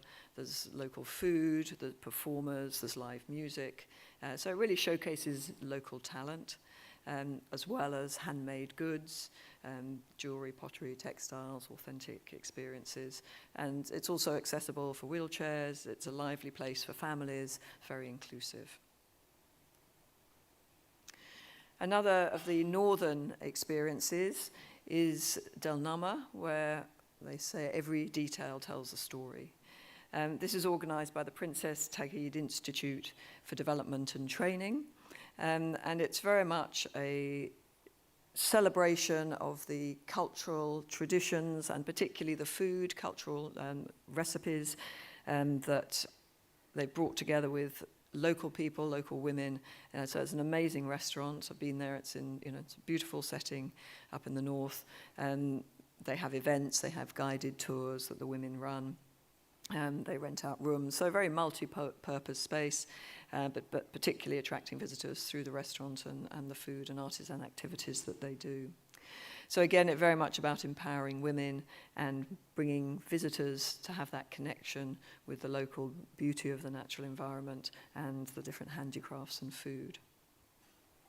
The Jordan Trail starts in the north and it ends in the south. It's a fantastic trail to really explore that hidden Jordan, and it takes you through that journey of history, nature, culture, through the olive groves, through the pine forests, rugged deserts, mountain landscapes, down to the dunes and the Red Sea. So it covers 8 regions, 75 towns and villages. There are homestays where you can stay. There are local guides that you can take with you or can that work with the local tour operators, and there are amazing culinary experiences and accommodation. The Jordan Trail Association, it's a very small association, but they oversee that. They provide the different information that you can use to book for that. And just to give you an indication of the economic benefit that these trails can bring to local communities, local suppliers. I was talking to a tour operator who uses organises holidays along the Jordan Trail. And I was just meeting him. He'd just been to hand over the check for the last season to the communities there. And he said, this is as much as a minister in the government would earn. So, that gives you an indication of how important these experiences are to the community. So really, just to sum up, and this photograph is Jordan. I sent it to my local compatriots, local team in Jordan to get them to check this presentation. And the only comment they had was, are you sure that's Jordan on the last page? I said, well, it was supplied by the Jordan Trail Association, so I hope they do. I'd included it because I thought it might challenge people's perceptions of Jordan as being quite a barren country. You've got to go there at the right time of year. But I think, if I can speak for JTB, they found this a very useful assessment and management tool to do this self-assessment.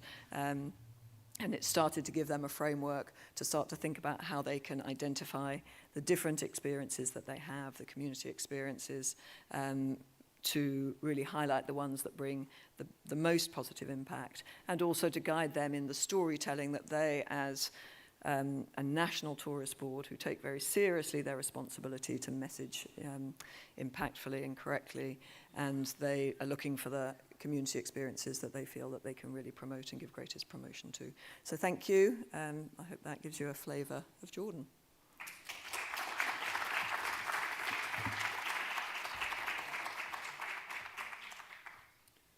Thank you, Alison.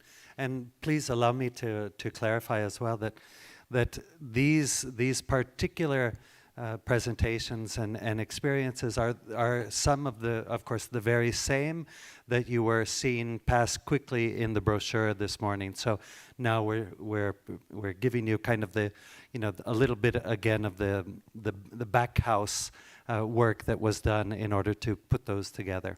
And with that said, I would like to now invite Victor up to the stage. Thank you, Victor, and welcome. Thank you, Darcy. Thank you, Albert. Thank you, everybody. Bonjour. Good morning, everybody. We are going to welcome you to Lanzarote in a video of 2 minutes. Thank you very much. The volcanic island of Lanzarote, situated in the Canary Islands, occupies less than 0.2% of Spain's surface, but 41.5% of its territory is subject to various forms of protection.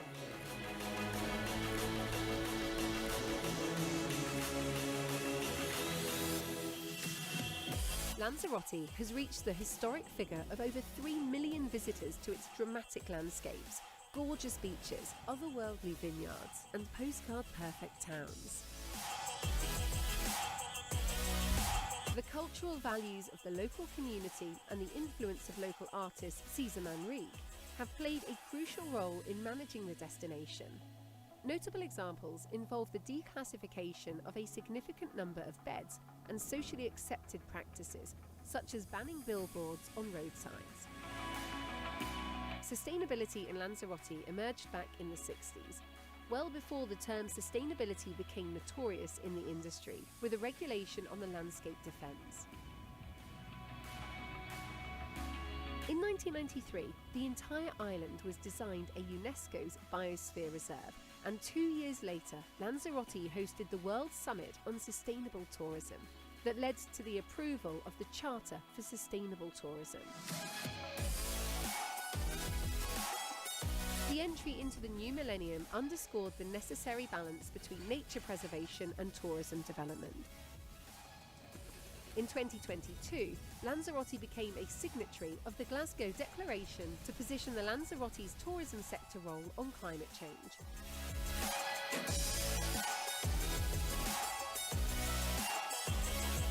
Additionally, around 100 companies already have the Biosphere Sustainable Guarantee label. The relationship between sustainability and a tourist destination of an insular nature includes challenges such as resource scarcity or pursuing a policy of energy self-sufficiency due to its dependence on the outside world. In recent times, we've experienced how local people stand for reaping the benefits of tourism, while it empowers them to improve their livelihoods. Lanzarote's deep commitment on sustainability combines social awareness with the protection of natural resources to deal with the great challenges facing the world as a whole. You can also feel the Lanzarote effect.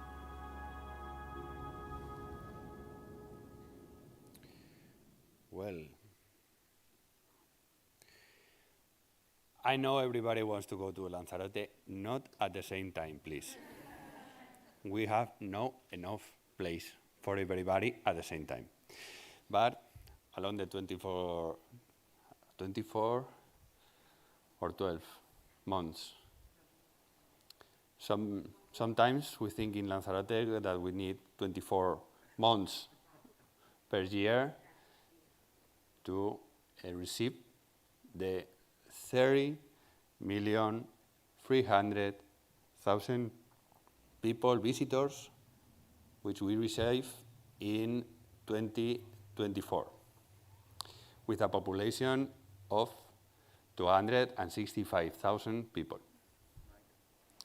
How can we do it? Well, we can do. We are doing this. In numbers, we can have over-tourism data. But when you go to Lanzarote, you can see that there's no tourismophobia movements yet. Why? Because Lanzarote has a plan. Not a government has a plan. Not even the DMO has a plan. Not even Victor Fernandez has a plan. Lanzarote has a plan. As territory before destination, we have a plan. A plan built through the stakeholders. The stakeholders of the tourism, and before the stakeholder of the tourism, the stakeholders of the territory. Civil society, academic part, third sector. Everybody is involved in the touristic strategy in Lanzarote. They have been working in sustainable tourism before I was born. I'm not a child. Sometimes yes, but I think I'm not a child. We're working in sustainable tourism for a long time, with the term of sustainable and without the term of sustainable. In 1995, in Jameos del Agua, Lanzarote, it was signed the first global sustainable tourism charter. In the 14th of April of this year, 2025, we have celebrated the 30th anniversary. On the 28th of November, you are invited to Lanzarote to live the sign of the second letter, refunding the principles. In this letter, green destinations is important. Green Destinations is not an organization for Lanzarote. We are not in the certification run. It's not important for us. But for us, it's a honor, it's a pleasure to join the GTA, the Good Travel Alliance. Why? Because we have run for a long term a strategy. We are developing nowadays a strategy for 11, 10 years more, approved from the government. But for this, we need action. All those things are confirmed by actions of all the councillors of the government, of all the stakeholders, the industry, all the chain value, the measure channels, the measure markets, tourists, local community. From this, we need order. And GTA for us is order a connection. We can resume what we are doing in all the senses, in the cultural, in the territory connection, with people, with environment, with quality, with the touristic experience, with the value of what the tourist is expecting and what they receive. There's a lot of points, there's a lot of indicators. To get there in a unique framework, to get them in a logical way to explain, GTA is important for Lanzarote. So, I repeat, it's a pleasure and it's a honor to be here as a founding member of GTA. Okay, next steps, concrete steps. We are in an important or a special important project for us, which is called the Escuela Regenerativa Competitiva, Regenerative Competitive School, which is a tool which connects people in a bad situation, in a lot of bad situations, in a vulnerable situation, and connect with employees in the touristic sector. Okay? It's one of the stories that yesterday received one of the stories awards. And we are very happy to share with everybody in order that as is a tool, a public tool, it's a non-profit project, okay? After implementing in Lanzarote, nowadays, in alliance with Red Cross International, we have 8 schools in all over Spain. It's a pleasure to share and that it can be a tool, this school, that in all the countries, in Jordan, in UK, in wherever, can open this school. Is a non-profit project in order to connect people in a disadvantage with our sector. Because the competitive of our sector, the touristic sector, can be built through circular programs, social circular programs at this one.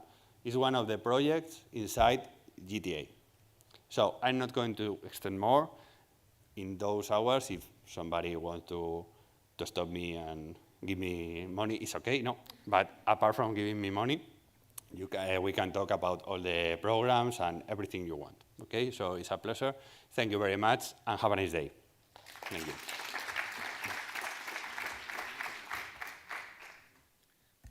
Thank you, Victor. I had the pleasure to plant some trees with Victor at the Green Destinations event that was held in June in the city of Natal in Brazil. We didn't plant trees in Natal, but in one of the destinations with which we're working in the state of Rio Grande do Norte. We went out on a post-conference tour, and along with Victor and several other of the conference attendees, we were able to plant a good number of trees, getting our fingers in the dirt, and you see that Victor has his sleeves rolled up, so I think I should do the same. We should plant some trees, definitely. Thank you, Victor. And again, with pleasure to continue working together in this and much more in the GTA. Sophia and I and Elizabeth, Albert, and the others that were in the workshop of the GTA this weekend had the pleasure to be working on some specific projects within destinations, and so I was able to learn much more about Lviv and some of the projects on which Sophia and her team has been working, and it's with pleasure again to invite you up here on stage, Rosa. Thank you. Welcome.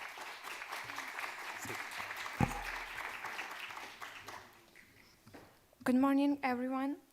Thank you, Darcy. It's a great honor to be here today and to share Lviv's story in the framework of good travel experiences. So let me begin with a few words about our city. Lviv is more than a beautiful heritage city. It's a living community shaped by resilience and creativity. From the very beginning, we joined the Good Travel Alliance and started using practical assessment tools to see under the hood of our tourism offerings. These methods help us measure social, cultural, and environmental indicators and give us clear insights to make better choices. The greatest value of sustainability practices for us lies in applying it during a time of extraordinary instability, marked by war, climate change, and global challenges. Despite this, we continue to follow a clear roadmap for resilience, ensuring that Lviv tourism grows in line with international best practices. And today, I'd like to show you what it looks like in practice. So, with this framework, we identified concrete practices in Lviv that reflect the good travel approach, from accessible route to responsible gastronomy and social recovery. Each of them shows how our values transform into real experiences for both visitors and community. And now I want to focus on one of them, the city hills. This kind of assessment is quite new for us, and it has been a valuable learning process. The sustainability review confirmed what we intuitively felt. The city hills has a profound social and cultural value. We have literally seen how participant spirits lived and how the program helped them to reconnect with the city. At the same time, the assessment also pointed our areas for improvement. For instance, we had not been systematically tracking the program's carbon footprint or collecting structured data. That is why we are now developing dedicated feedbacks form, exploring low-carbon transport options, and identifying ways to strengthen overall management and coordination. In this sense, these methods have provided us with a clear evidence-based framework to transform these insights into concrete actions and long-term improvement. These approaches are no longer just analytical reports. They have become part of our tourism strategy. We moved from identifying strengths and weaknesses to integrating the results into our development strategy, and now we are scaling them into good travel experiences. So yes, now you can see all the measurement tools that we used. And also I wanted to add that with Green Destination, Lviv is turning sustainability into real travel experiences, and we are proud to be a part of this journey. Thank you.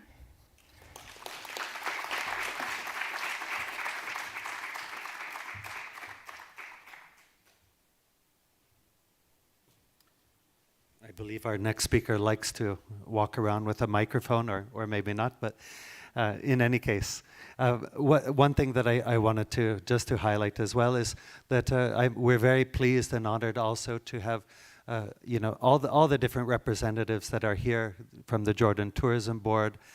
Sophia, you and your team, Hannah, I don't know where she is. I think she got a nice photo of you on stage. Holger, we appreciate, of course, all the work that you've been doing with Lviv, and look forward to having our session together this afternoon. And with no further ado, please come on up here. Jazz from Because, I'll let you do your own introduction, and please share with us this exciting news that you're sharing as well today. Hello? Does it have to turn it on? Let's see.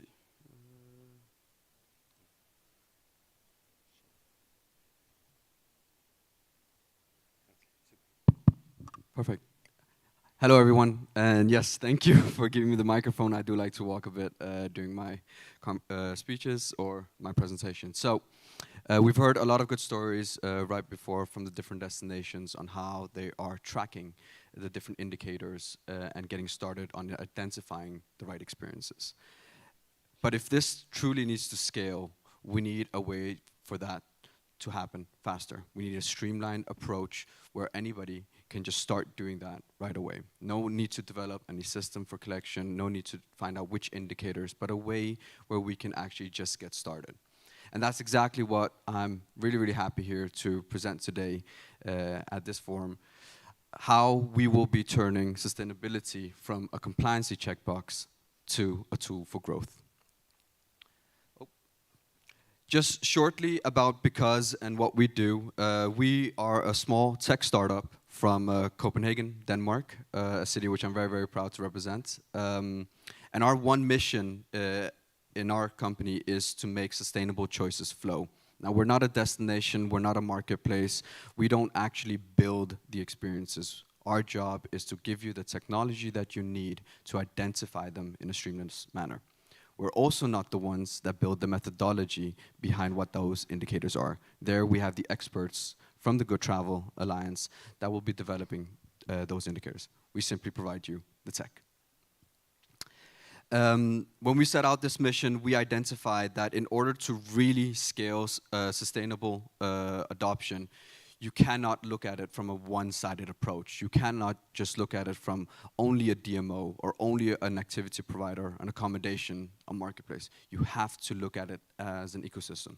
And that's why this conference here is so great, because all of us are here. So we can actually make decisions as an ecosystem to really thrive and push this forward. Now, how does that play into a tech company that doesn't build the experiences, that cannot really do anything specifically on the sustainable impacts? How do we work with that? Well, the first thing is we built our data hub, because we identified that this data doesn't exist today. There's no way to measure your own experience with another one. So we first need to build a foundation for data. And we've been doing that for many years now, and the foundation needs to be built on connecting the ecosystem to create win-win opportunities, something that works for every stakeholder involved. We need to unlock the power of repurposed data. It doesn't make sense if you're asking the same questions over and over and over again, and you're just sitting getting loaded with sustainability questionnaires or surveys where the only work you're doing is reporting. That's not what sustainability is. It's about measuring what your impact is and then improving. But if 90% of your time is going into reporting, we're never going to get anywhere. So we wanted to unlock the power of repurposed data, which basically means if you're asked a certain question, we can identify through our algorithms other frameworks where that same answer can be reused. Finally, create end-to-end solutions that solve the core problem for each stakeholder. I'm going to give an example here, because what does this mean, solve core problems for the end-to-end consumer? When we first set out to share data on which hotels are certified with Booking.com, the problem wasn't on them getting the data. I mean, there's many certifications in the industry. There's over 80 that we work with. You could send the Excel files, which was what was happening before. The problem was mapping. There was a person at Booking.com who sat and got those Excel files and had to say, this hotel is this hotel in my database, and this hotel is this hotel in my database. Now, just through the resources that it requires, it only happened twice a year.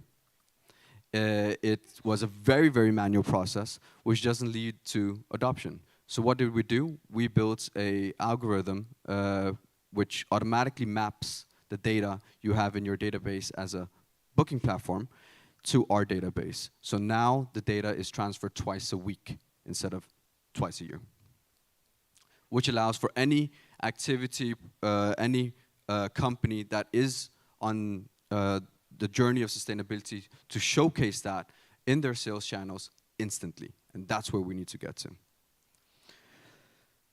I'm actually going to skip this slide because I think everyone knows the administrative burden with sustainability, but these are the key areas that we're trying to unlock with our platform. And this is just a little indication of the network that we're growing. We work with, as mentioned, marketplaces here, Booking, Google, and I'm also proud to announce Expedia is also joining. We work with over 40 different marketplaces here.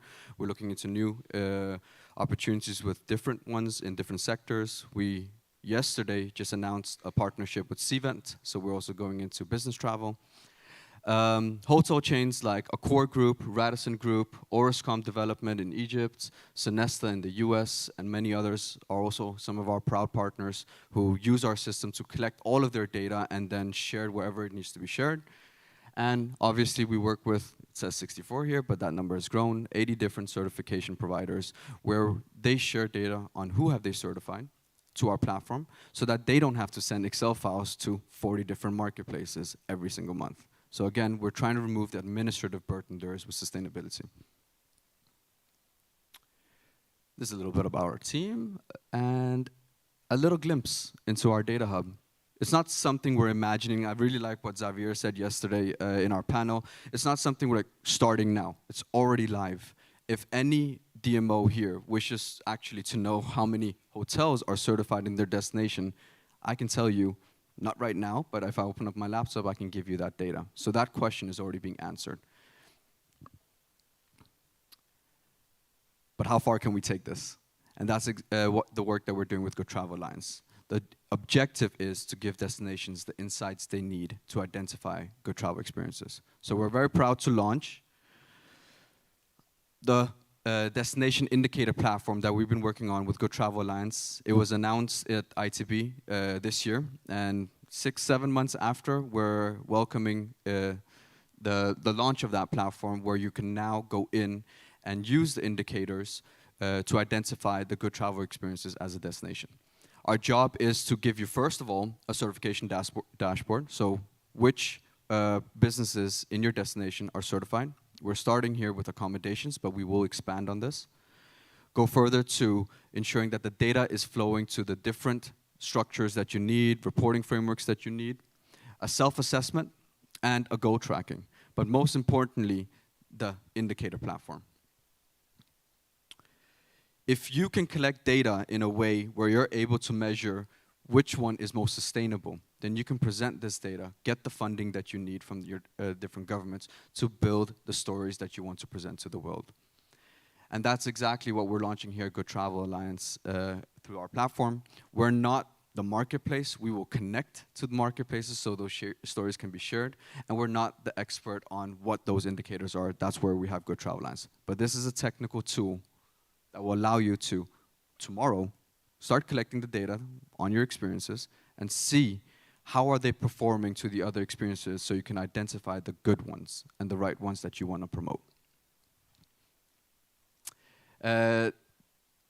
Given that we're a startup, we pride ourselves in one main thing is we're a tech company, so we're not, as I've mentioned I think a few times over this panel, we're not the experts on everything. So this journey is built with you. We want to learn from you, we want to know the experiences that you have, what you don't like, what you do like, and how we can get further in this indicator platform together with you. So we had our workshop on Sunday with a few different destinations where we asked them to use the platform and give us the experience that they had with it. And this is just the start of it. Darcy was actually at the Partners Day presenting some slides which had some old screenshots from ITB, so not even that old. And I can already tell you now that most likely at Dubai and at ITB 2026, the platform is going to evolve again there. But that's because we're constantly collecting feedback. So anything, the way you're working today, we want to know this. We want to understand what is stopping you from collecting this data. Is it businesses not wanting to provide it? Is it a tedious burden? And work on solving those challenges once and for all so that we can move to the next part of the journey and really scale sustainable impact around the world. Thank you for listening. I still have 5 minutes left, but I'm going to pass that over to Elizabeth so you can use the time. Thank you, everyone.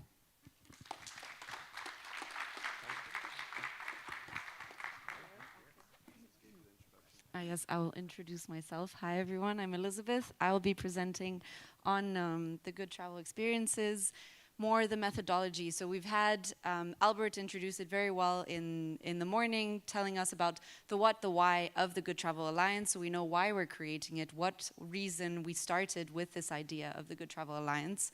And then we had the examples of destinations that are working with us, our founding destinations. We had Jazz, who told us a little bit more about data, so the indicators that, the indicators that are very, very important in this day and age, because we need actual numbers to see how activities, businesses, destinations are actually working on their sustainability. And now in 5 minutes, I'm going to try and explain to you what we've been doing to evaluate the good travel experiences. So first, what is a good travel experience? I'm sure that that's a question that everyone has been asking themselves. And even for us, it's a little bit difficult to define, but we've tried to really condense it as much as possible. And a good travel experience is a tourism activity that creates benefits not only to the local community, but also to the environment and the culture of the destination. And also, obviously, limiting the climate impact. So that's very briefly what a good travel experience is. For this good travel experience, we have developed good travel scans. And there's different scans because an experience consists of a lot of different entities, different factors, different things that make it up. So we have activities, we have providers, we have trails, we have the businesses, we have maybe even an event like this that we have right now is also an experience that people come to experience. And so this will launch very soon. This is just a screenshot of a website that we're going to have where we're bringing together all of our scans so that different entities can actually do a self-assessment evaluation and understand a little bit more where they are along their sustainability journey and what they need to work on, what they need to improve. This is a little bit more complicated, this diagram. Some of you have already seen it, I think, 3 times, but I'll just try and explain it very briefly and also explain the whole process that we've been going through for the past, I think, 6 months or longer in our idea of developing these good travel experiences. So first we have the definition. What is a good travel experience? What experience do we want to create in a destination? So in Lviv, in Jordan, in Lanzarote, for example. And then we have to evaluate them because we can't say that an experience is a good travel experience without actually verifying it, making sure that what they're doing is actually benefiting the local community, the environment, the local nature and culture. And so we have the scans, which I showed in the past slides.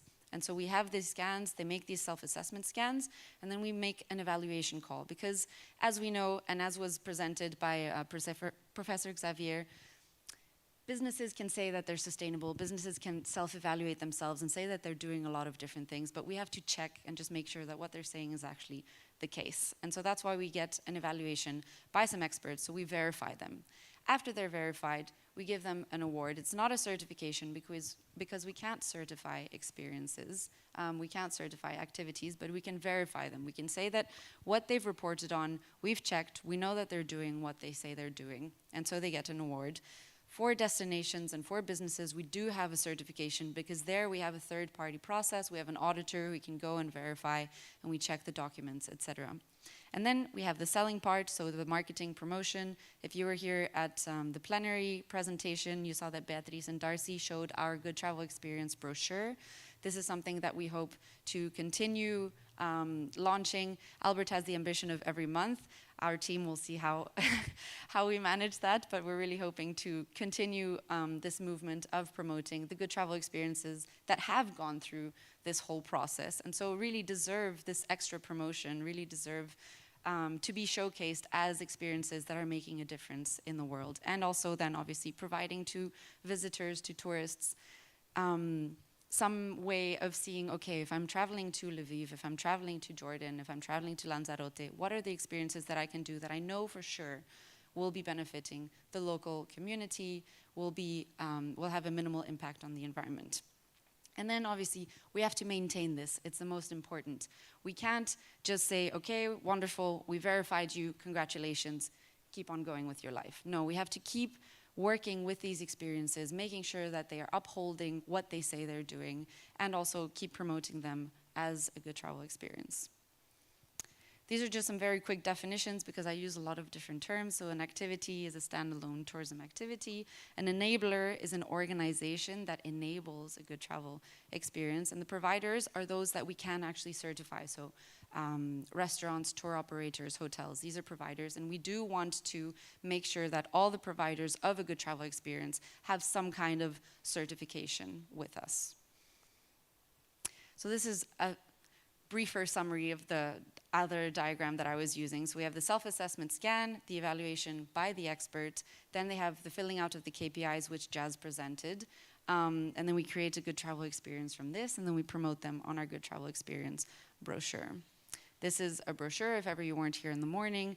This is how it looks. We will be launching it very soon. We had 74 experiences that were in this first launch, so we're still just checking the grammar and making sure that everything looks pretty before we can officially put it onto our website. So that will be very soon, and we're very excited. And that is my 5 minutes are up, so thank you very much.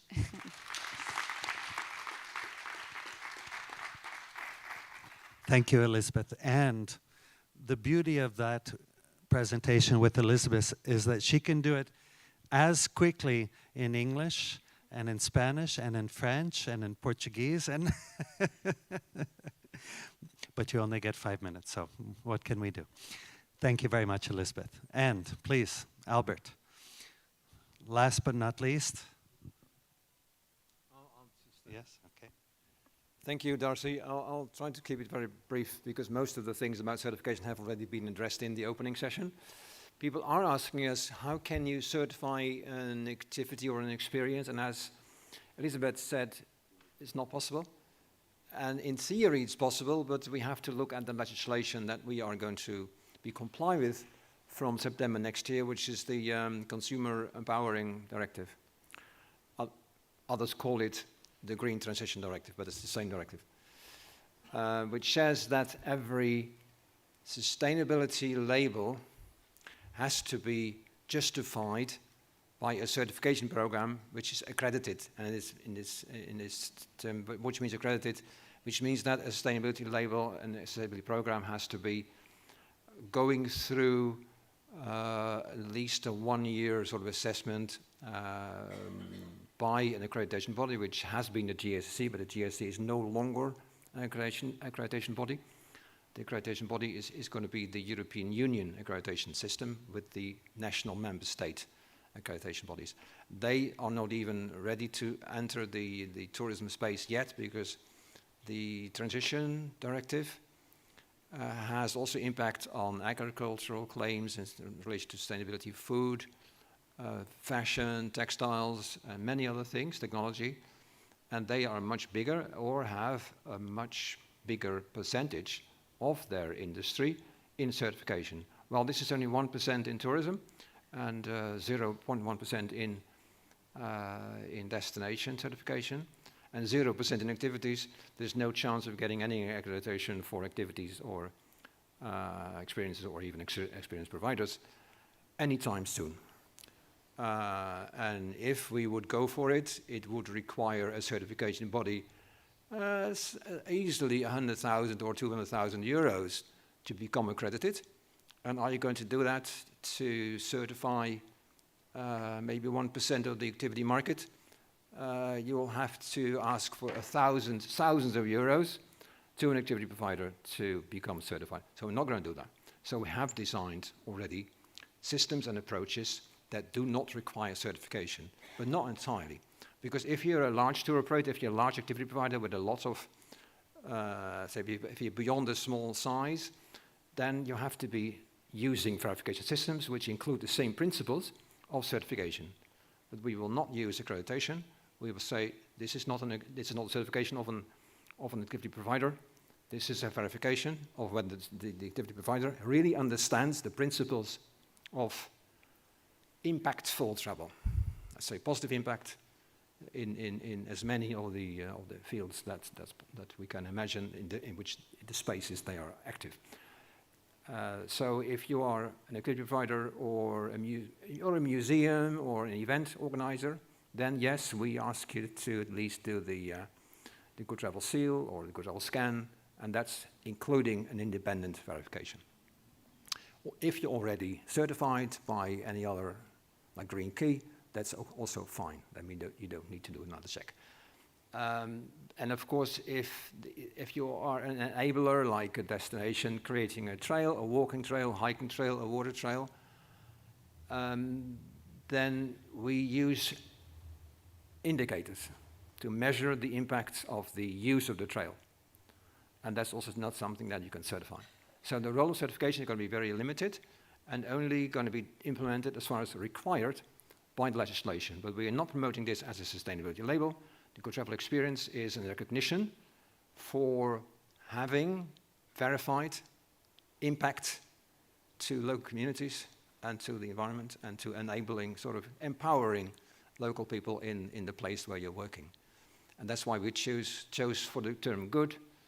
The term good is used for hundreds of thousands of years by people who think that they actually are a source for good in their environment, and they don't have this sustainability claim in a wider sense. And whenever a trail or activity provider is wanting to make a claim, it's going to be about very concrete things. So we will not encourage or not support any claims from activity providers, GTE providers, that saying we are sustainable.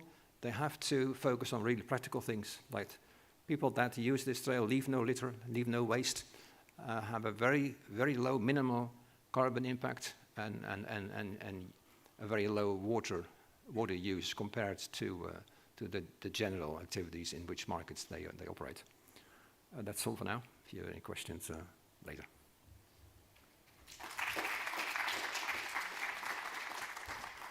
Great, thank you, Albert. Please, may I ask all of you to come on up to the stage, and we would certainly love to have a round of questions.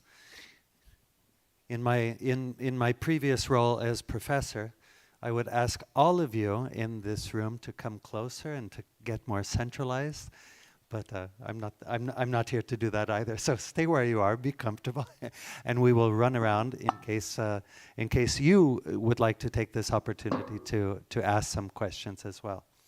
We've got mics here for you on the panel, and Elena has a microphone here, and so we'll be happy to walk around. Should you have any questions, please, if you do, yes, we have some hands raised already here. Let's start.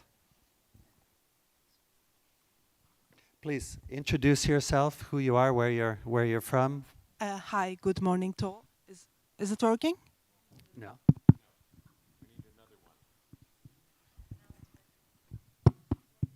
See, it's working. Okay, great. Arzu Özenen from Bursa Metropolitan Municipality. We have been scanned for our two festivals for the good experience, and we have been informed that we are in the 100 good travel experience list, and it will be announced today on the 13th. Will it be announced, or is there a program like this? So in the morning we did, let's say, announce the Good Travel Experience brochure, but our technical team is still working from Mexico, working on the final details, and so we hope to have it up, I think tomorrow. Beatriz said tomorrow we would have it on the Good Travel Guide website, so it will be there. And we'll obviously do a LinkedIn post as well. So it will be a PDF document that you can download and use and obviously promote as well for your destinations. We were able to give a sneak peek at it. It's been in draft form, building as the number of activities were coming in over these last weeks. We were, again, we're very thankful to have had you and your participation along with so many others that are here. Elizabeth and I were actually in the north of France and the southern part of Belgium doing some work with the Ardennes region. And we're able to engage with some of the providers actually there in that region as well. So, this is something that, some of you were involved with already some months ago, and some of the experiences are brand new just from a few weeks ago. So we're busy doing the follow-up calls, making sure that everything is verified, and then asking the team to put everything together, and again making sure that that everything is correct in that way as well. Please, other questions, comments from any of you? Yes, a hand here, just up here in the blue. I think that's you, Clara, isn't it? Hello, everyone. So I'm Clara from Amadeus. Maybe the question is more for Alison. So you presented different activities that you identify in Jordan. And our question would be, what is the capacity to welcome tourists to participate in those activities? So is it big in terms of people able to attend this type of activities? And because we want to prevent, of course, over-tourism.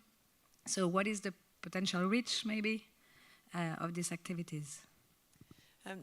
On the whole, they vary. The Jordan Trail, obviously, has huge capacity.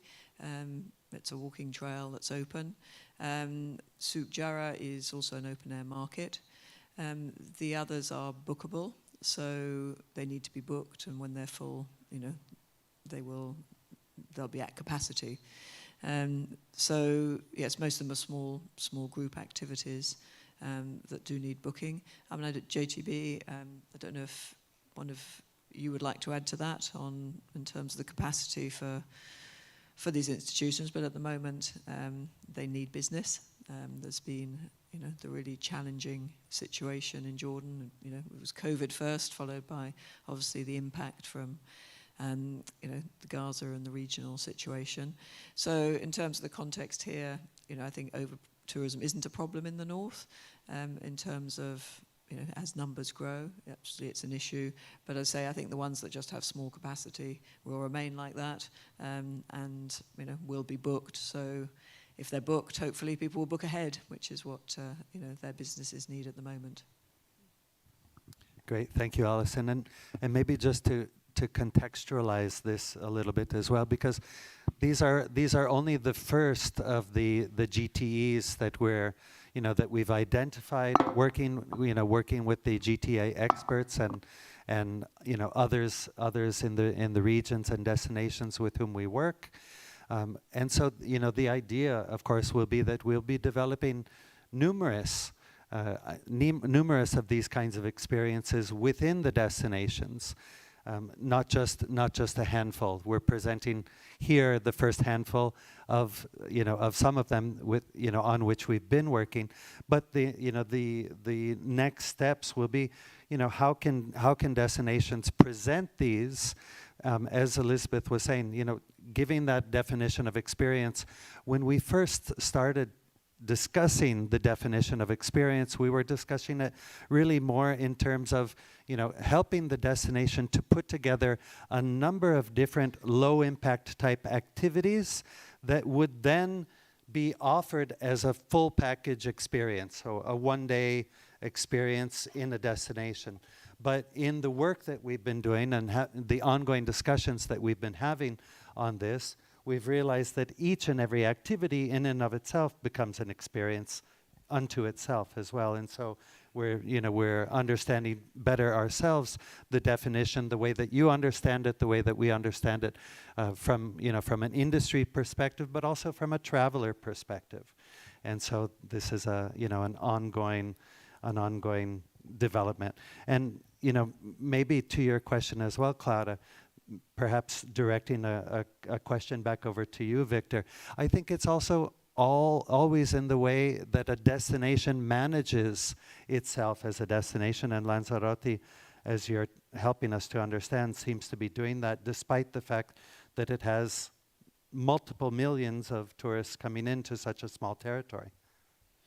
Yeah, at the end, how much people do we want? No? Okay, we want as much as can be inside the borders or our regeneration plan. which is our regeneration plan in Lanzarote.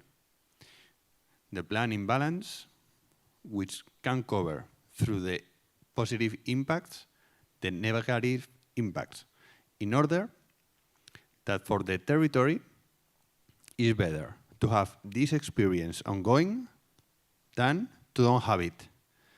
And we can measure it through X indicators with borders.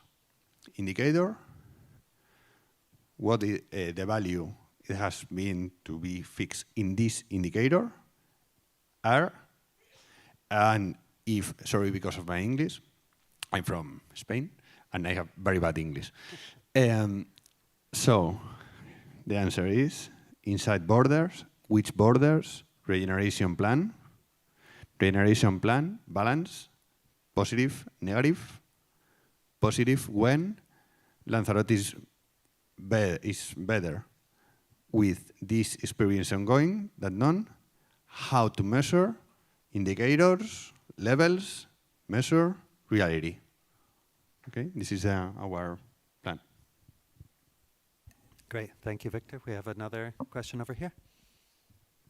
Actually, I just wanted to add to Clara's point, which I find very well placed. Who are you, young man? I'm sorry, Iyad Kayali, and I'm from Green Destinations, and I've also worked on the indicators. And yesterday, I was talking to the team from Amadeus, and I'm very, very proud that people like Amadeus are asking about the over-tourism and the impacts, because first of all, this is very important for us, and it completely aligns with us.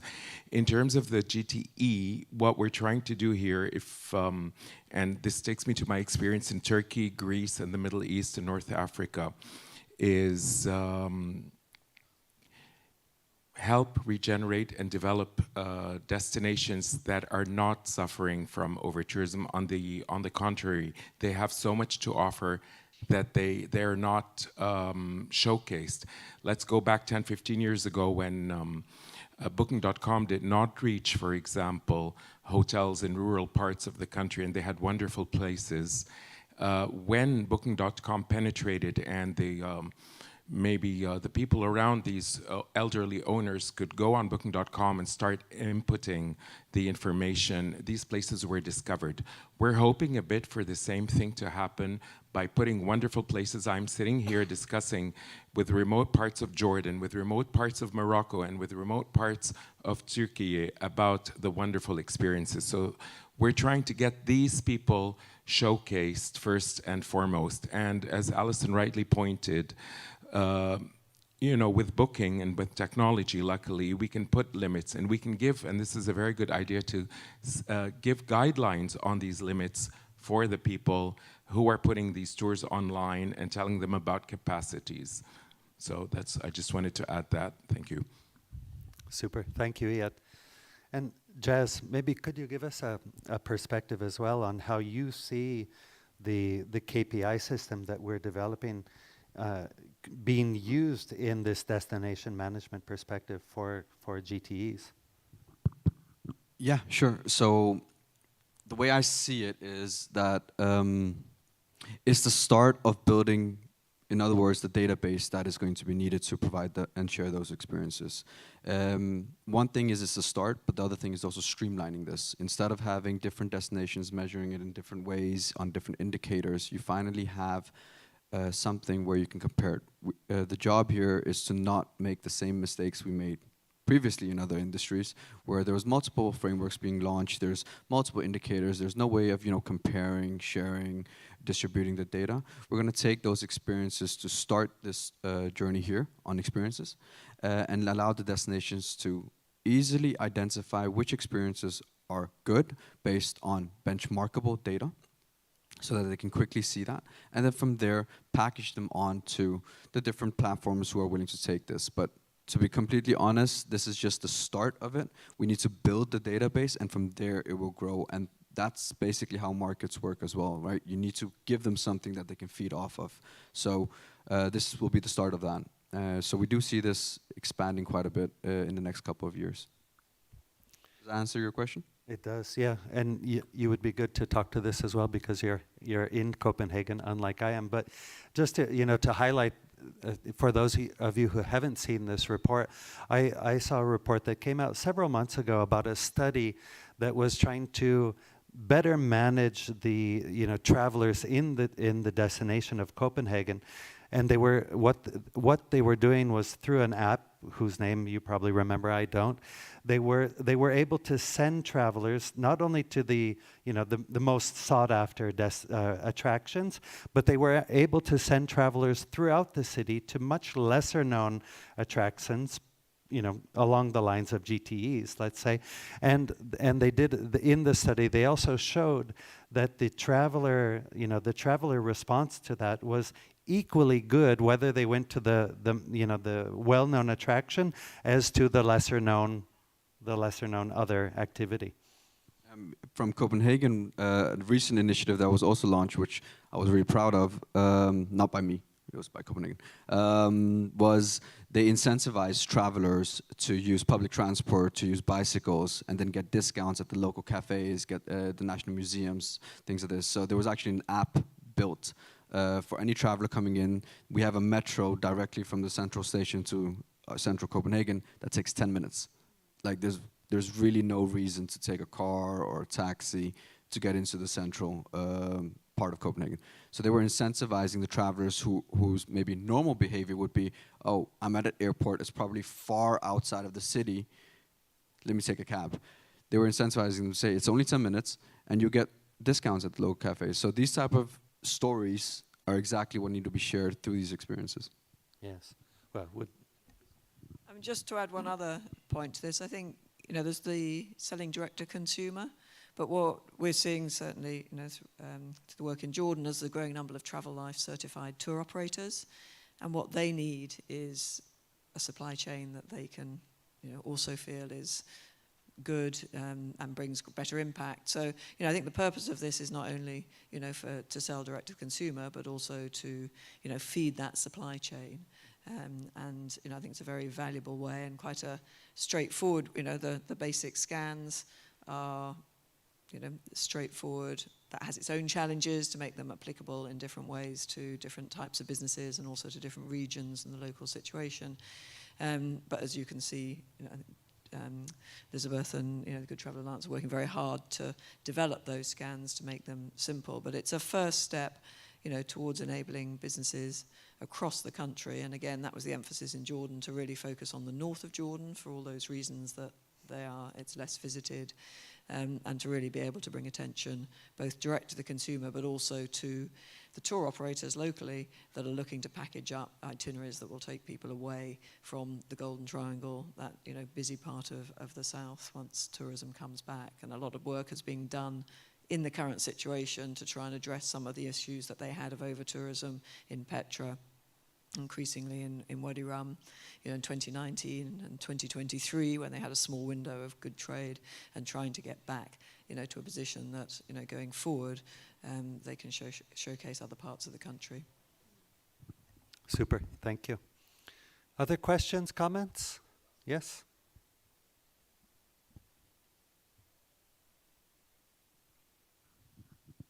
Mahfouz Kishek from Jordan Tourism Board.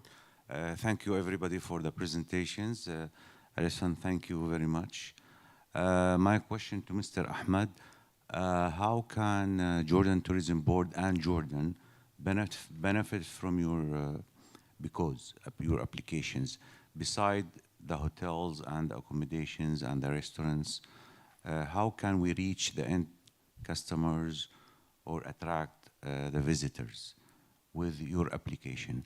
Are you guys going to be working on it next year? You mentioned yesterday that you're going to be working on destinations or something like this. Thank you for that question. I'm just going to clarify. Our platform is not built to attract visitors. We are a B2B platform. What we will do is connect to the visitor attraction websites. For example, I have a conversation going on with Outdoor Active, who will also present later on how they're going to be communicated. But there's a seamless flow that if you use our platform to identify these experiences, that we will have an API, so integration with their system, and just send them these experiences so they can attract the visitors that you need. One company, one system, one tool is not going to solve the challenge end to end. We need partners, we need collaborators who play their role and are experts in their defined fields. We're great at getting data. We're really, really good at that. We excel in that. And our job is to make sure that the data is easily adoptable. Now, to specifically answer your question on how Jordan can use it, I was having a conversation with Alison as well about, in simple terms, the framework and the self-assessment that you've used, we would implement that. We would see how well it's connected with the GTA framework as well. It will either adopt to that or it will be the same one that's developed. And then we'll use that to give you as a destination either on a DMO level or national level, we can have both accounts, to see a portfolio of good travel experiences, to see the benchmarks of all the activities from the different providers and identify which ones are right and how do you want to package them. We're not going to develop the experience on our platform, but we'll give you the data that you need to make the decisions that you need to develop those experiences. And then you send it over to the other experts. Thank you very much. Can I just also add that it's a reciprocal relationship? And I think the reason that we're in the room today together and been encouraging a conversation is that because to work effectively and because reach is the marketplace, it's done that very powerfully with accommodation through the big players in the marketplace, Booking.com, now Expedia, Google. So it's a fantastic opportunity to really work with those organizations who just sell tourism products, rather than working on a small, having to do that individually, or different businesses or DMOs have to promote them themselves, or tour operators. So it's an opportunity to reach a very big marketplace, but the data has to come in from somewhere. And that's where the relationship with the destination, through destination management organizations, through tourist boards, is really critical. And I think here is a real opportunity through the development of the scans and through the development of the indicators on the data system for the conversation to then go to the tourist boards or to regional authorities to think about what data do we need to collect. What are the KPIs that we as a destination should be starting to focus on? What data should we collect? And think about it in a way that then that the effort of collecting that data can be used to feed into a system that can reach a big marketplace. So on one level you have businesses themselves, you can have individual experiences that can do their scans, they can feed in their data into the system, but then there's the destination level information as well. So I think that's the bit that I'm really interested in exploring more, between yourselves and, Because and GTA. The current indicators, as we say, it's a work in progress of what goes on to this system. Because is relying on GTA to think about, to work out exactly what those indicators are. But we want to do that with the destinations that we're working with, and it's an opportunity there to shape those international, global indicators. They need to be standardized because they've got to work for everybody. But this is an opportunity from the beginning to help shape those in a way that works for your destinations, and I think that's really critical. Otherwise, you get presented with a set of indicators later on, and you don't have the data. So I think that, to me, is a really key element. There are many, but this is a key element that is the priority at the moment. And I think it's an opportunity for destinations to get involved and appreciate it's a work in progress. It's not a finished one, but it's one that you can help shape. Super, thank you.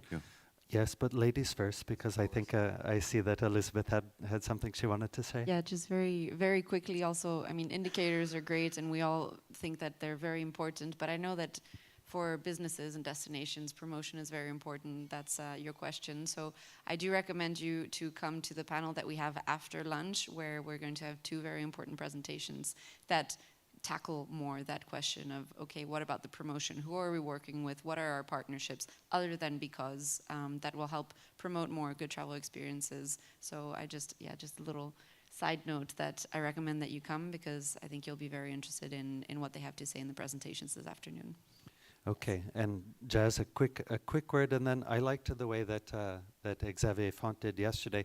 Since we are approaching the top of the hour, what if you say a quick word, and then, you know, we pass the microphone again down the row so that everybody can have something to say in closing as well, please. Perfect. Actually, my closing remark is just, I don't want anyone in this room to feel you're starting from zero. This is not where our job is to remove as many barriers for collecting the data that you have. We're gonna, once we have these one-to-one conversations, we will understand where does the data sit today, is there any data, and get that before you have to go out and collect it. So you really don't have any reason to not do this anymore. There's a system, there's a framework, there's a tool. We just need to get started, and it will evolve and grow as in the next couple of years. Yes, I think there are many players in making this happen. I think that's, you know, and I think it's been it's an amazing approach. It's a journey that we're all going through in different ways, and it's just very important that we look at each part of it and really have this opportunity to collect small rural community experiences, to give them the confidence to say that they are a good experience. And we've just heard from Xavier this morning how more important that's going to be, regardless of the legislation that comes in, you know, to be able to have a robust way of saying we are a good experience, and to give, you know, them that route to market on an international scale. Yeah, I would just say join the Good Travel Alliance. Please try out our scans when the website will be available. So keep following us on social media, on LinkedIn, and we're always open to all of your feedback, all of your comments, because that makes our tools even more beneficial to use, and that's the whole point of it. So, yeah. Yeah, I just wanted to say that green destinations lead us into sustainability, and through the Good Travel Alliance, we communicate with our community, like with our local entrepreneurs, with businesses, and help them to develop in this field. Thank you. Well, from Lanzarote, we want to take this gold minute to recognize Libby Tourism Office, working in a very hard conditions in order to get real this claim that we are in tourism, and tourism is the happiness industry. How from tourism can be regenerate one community, one country, no? So our gold minute is to recognize your work as partners in the GTA, and it's an honor to be here with this huge team. Thank you very much. Thank you, Victor. I think most of you are not here to exactly understand how our methodology works, so I would like to encourage you, just once the website is ready, indeed, do the scans. I can only echo Elizabeth in there. Just see how it works, see how it could benefit you, see how it can help you understand what sustainability in practice means for your destination, for your trails, for your activities, for your assets. Also, in a couple of days, check the Good Travel Guide website. We'll also send you an email on that soon to see some examples. Hopefully it will inspire you also to think which of our experiences and activities and trails could fit in this concept. And finally, most of you will be here to find out how this can help you to transform and improve your destination experience with your business sector, with your activity providers, and how it can bring the visitors that you want. Maybe not just more visitors, but the visitors that you want, the visitors that respect you and spend more money with you and contribute better to your local communities. So we have some exciting news to share in the afternoon, partnerships that we have already concluded with and are going to sign also this afternoon, and some great insights from some very important partners in travel. Thank you. Great. Thank you, everyone.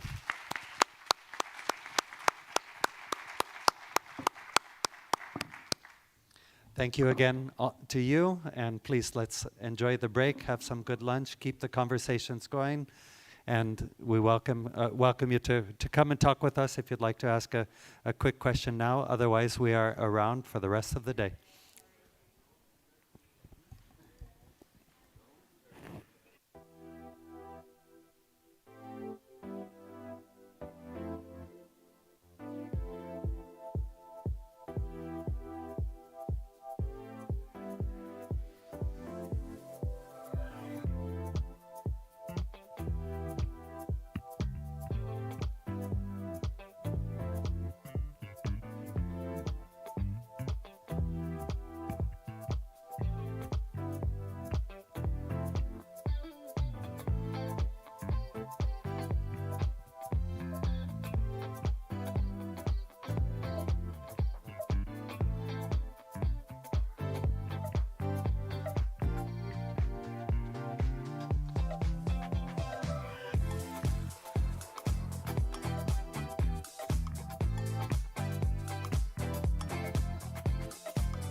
Je ne sais plus exactement quand notre voyage a commencé. Peut-être dans le train, peut-être au bord de l'eau. En tout cas, on était ensemble. Et puis, on a voyagé dans le temps. On a libéré le fort et on a largué les amarres. L'aventure nous appelait, alors on y est allé.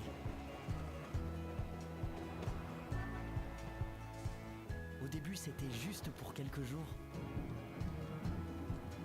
Mais on s'est laissé porter et on ne s'est plus quitté.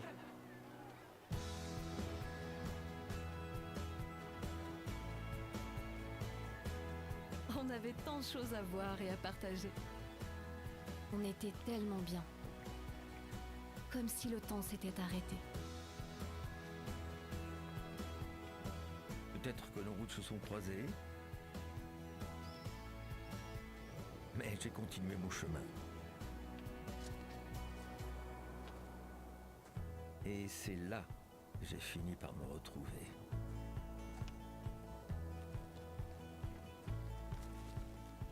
Je ne sais pas jusqu'où on est allé, mais on était loin. Et quand on a cru que c'était fini, en fait, ça ne faisait que commencer.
每年冬天，约有40至50万只紫斑蝶来到茂林地区过冬、产卵，并孕育下一代。每年冬季过后，紫斑蝶主要沿西侧路径北返。当蝴蝶从茂林出发，飞到云林县林内乡时，由南往北的紫斑蝶迁徙路线正好与东西向的国道3号路段垂直交汇，国道与蝶道相遇，导致蝴蝶重大伤亡。自2007年起，以复合式保护措施，在国道边坡种植乔木进行植栽导引，提升蝴蝶飞行高度，并架设4公尺高、总长1100公尺的紫斑蝶防护网。在紫斑蝶飞越国道的数量达每分钟250只以上时，配合封闭外侧车道，降低车流对紫斑蝶迁徙造成之伤害。这种崭新生态保育方法是台湾和全球首见，在守护纤细蝴蝶北迁的同时，也保障用路安全及经济发展。茂林国家风景区管理处与交通部高速公路局、林业及自然保育署屏东分署等单位合作，富裕斑蝶越冬栖地，创造蝴蝶友善环境，维护蝴蝶王国的美誉。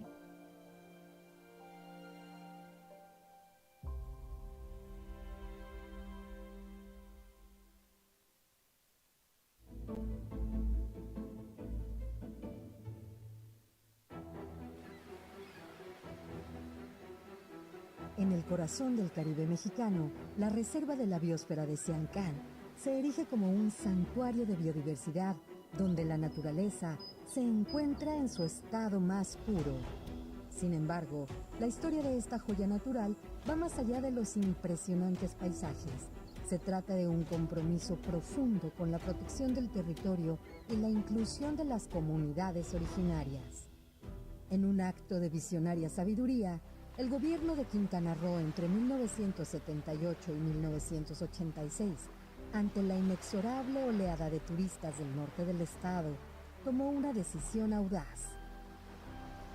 Obviamente entendían que la belleza que tiene el estado de Quintana Roo implicaba que en algún momento tenía que haber la forma de contener muchos impactos que se iban a dar, ¿no? Y el escenario ideal era precisamente esta zona, el centro de Quintana Roo, en donde había estos elementos de tenencia de la tierra, de ecosistemas bastante singulares y bellos. Y bueno, estas mentes empezaron a diseñar los polígonos del área natural protegida. Crear un verdadero amortiguador ambiental que abarca 528.147 hectáreas de delicados ecosistemas costeros, humedales y sistemas lagunares. Este protocolo de gestión territorial no solo se enfoca en la protección de la biodiversidad, sino que también honra la rica herencia cultural maya, convirtiendo la preservación en un acto de amor por la tierra y sus raíces. A través de un modelo de turismo de bajo impacto que es operado por cooperativas de las comunidades originarias, se ha logrado fomentar una conexión auténtica entre la naturaleza y la cultura, guardando celosamente el patrimonio biocultural de Quintana Roo. Así, esta iniciativa se convierte no solo en un ejemplo de protección ambiental, sino en un canto a la convivencia y al respeto por lo ancestral, un legado que ha sido reconocido por la UNESCO como Patrimonio de la Humanidad, resaltando el inmenso valor de cuidar lo que nos conecta, la tierra, nuestras tradiciones y el amor por nuestro entorno. Este modelo permite el aprovechamiento sostenible mediante un turismo de bajo impacto que es administrado por cooperativas o personas de origen maya. Dichas cooperativas preservan su herencia cultural y cuidan un territorio con más de 4.700 especies, en colaboración con la CONAMP y diversas organizaciones como el PNUD, Amigos de Siancán y muchas mentes maestras que han logrado establecer este modelo ejemplar. En la propia voz de sus operadores, Community Tour Siancán, tour operadora en esta reserva, es una cooperativa de mayas de la zona que cambiaron su paradigma y relación con la naturaleza de extractivistas a guardianes primarios desde el año 2000. Hoy lidera el compromiso de este esfuerzo, operando con respeto por la normativa y fomentando la salud biodiversa. Así, cada visitante se convierte en guardián de la preservación y celebración de este invaluable entorno y la biodiversidad global, poniendo en valor el sentido sagrado de la relación del ser humano con la naturaleza de los antiguos mayas. En Community Tour Siancán, fundamos la empresa en armonía con la espiritualidad de los mayas, siempre solicitando permisos y presentando ofrendas para cuidar del patrimonio biocultural. Este enfoque espiritual refleja un profundo respeto hacia la tierra y nuestras tradiciones, asegurando que cada paso que damos esté alineado con la prosperidad de todos los involucrados en la empresa: colaboradores, proveedores, consultores y visitantes. Las comunidades se tuvieron que transformar de campesinos a guías, y muchos de esos guías ahora son empresarios de sus propias empresas. Y eso nos llena de orgullo y satisfacción, porque nos damos cuenta que las comunidades no tienen por qué estar condenadas a la pobreza o a la especulación inmobiliaria.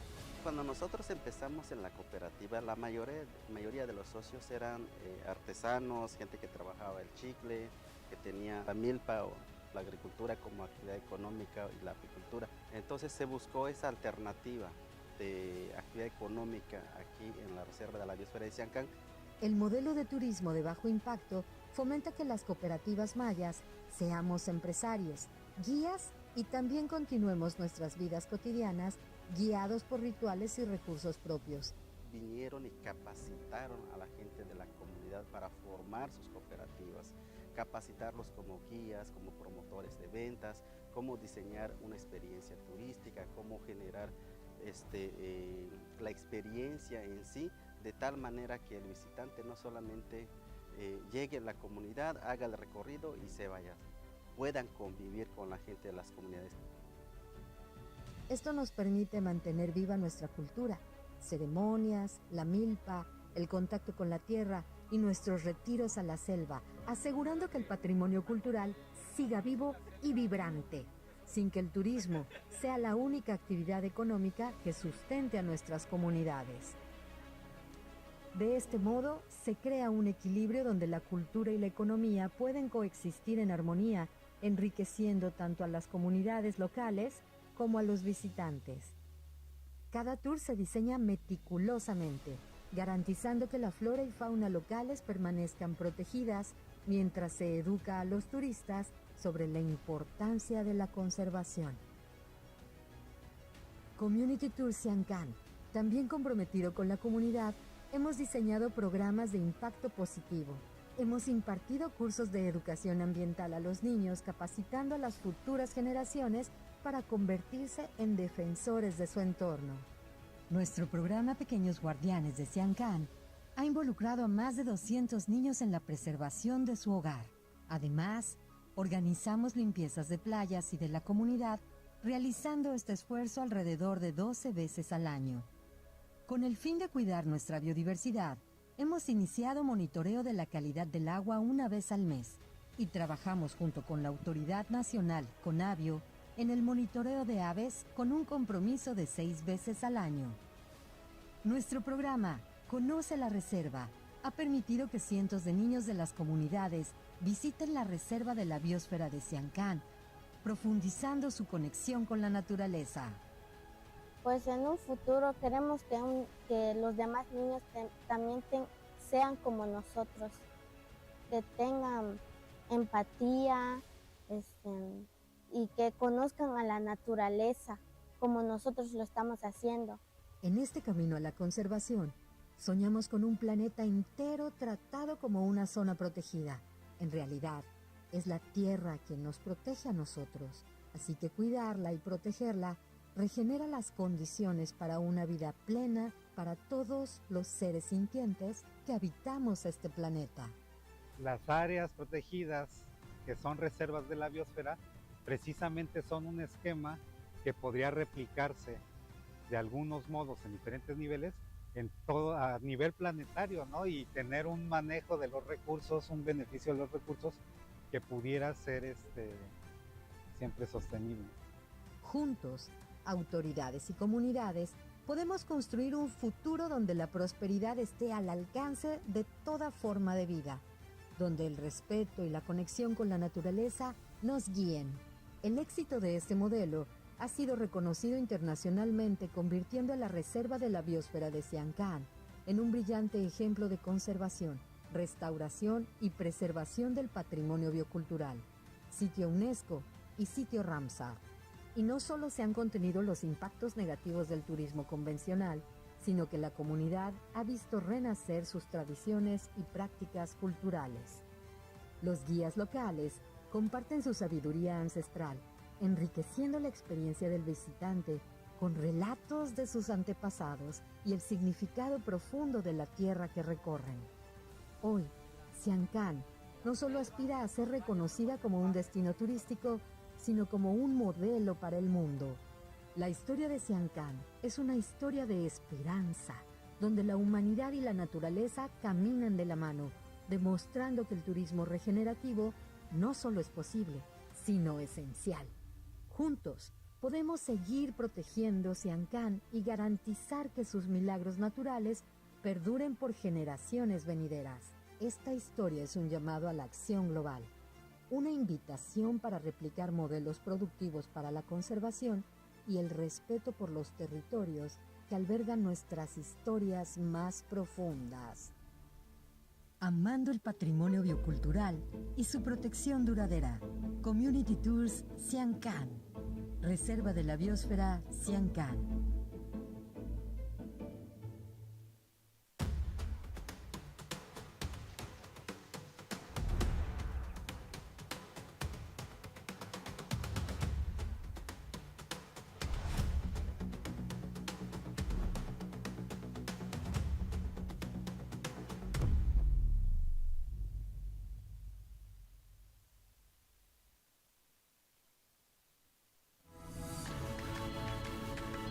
The volcanic island of Lanzarote, situated in the Canary Islands, occupies less than 0.2% of Spain's surface, but 41.5% of its territory is subject to various forms of protection.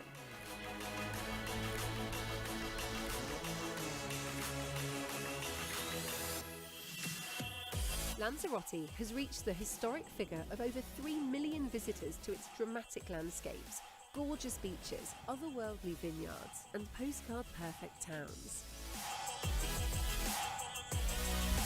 The cultural values of the local community and the influence of local artist Cesar Manrique have played a crucial role in managing the destination. Notable examples involve the declassification of a significant number of beds and socially accepted practices, such as banning billboards on road signs.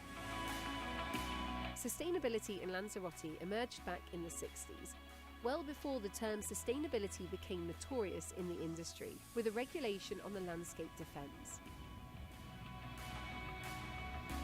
In 1993, the entire island was designed a UNESCO's Biosphere Reserve, and 2 years later, Lanzarote hosted the World Summit on Sustainable Tourism that led to the approval of the Charter for Sustainable Tourism. The entry into the new millennium underscored the necessary balance between nature preservation and tourism development. In 2022, Lanzarote became a signatory of the Glasgow Declaration to position the Lanzarote's tourism sector role on climate change.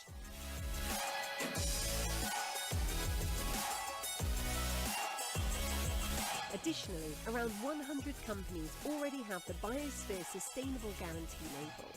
The relationship between sustainability and a tourist destination of an insular nature includes challenges, such as resource scarcity or pursuing a policy of energy self-sufficiency due to its dependence on the outside world. In recent times, we've experienced how local people stand for reaping the benefits of tourism, while it empowers them to improve their livelihoods.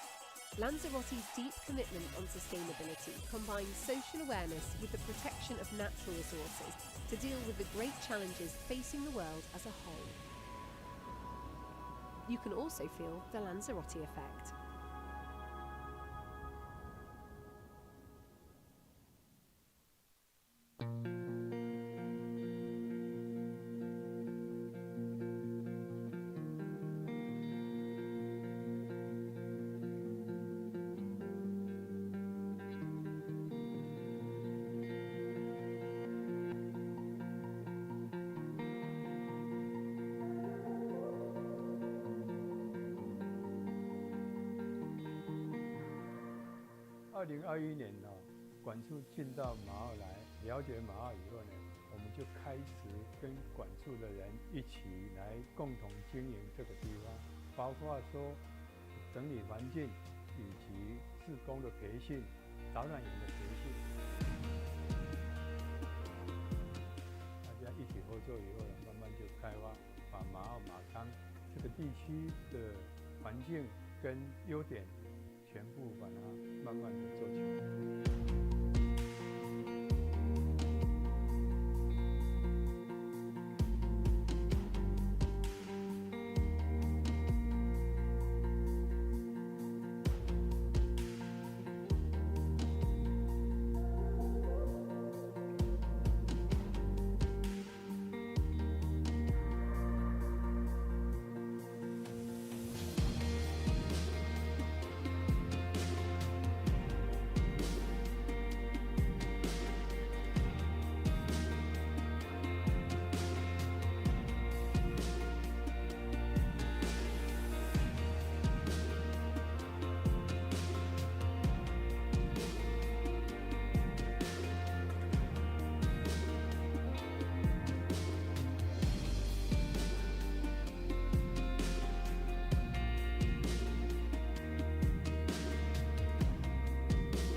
Alobchin il-kinti tal-akri lex tenik abae Alberto Senkamalten u jalachuniki Cominturciancan, Waikimeyahan Turnohlu Milciancan, Reserva de la Biosfera.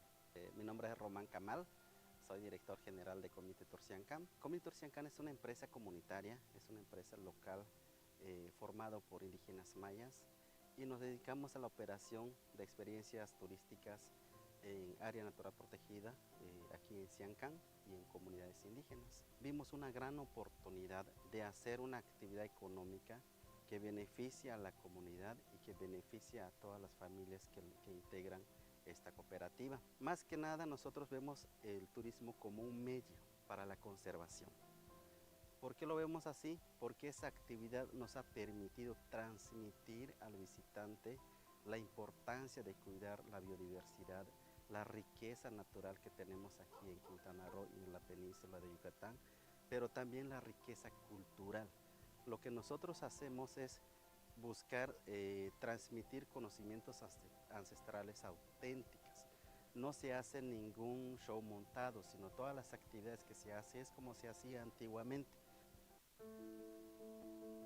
马澳渔村早期是很有名的渔村，有好山、好水、好海洋、海湾等等。目前除了老人之外，常住的人口，年轻人都外移了，因为近海渔业枯竭了，你出去打鱼这一条路就行不通了。那唯一的就是说，以前的石花菜还在。我48年在马澳出生，一直到现在，我一切都是靠海生活啦。古包菜一定要到4月才可以开始拔，然后拔起来的话，先晒干，每一次晒干以后再拿去溶湿机底下再洗一次，来来回回6到7次才会白。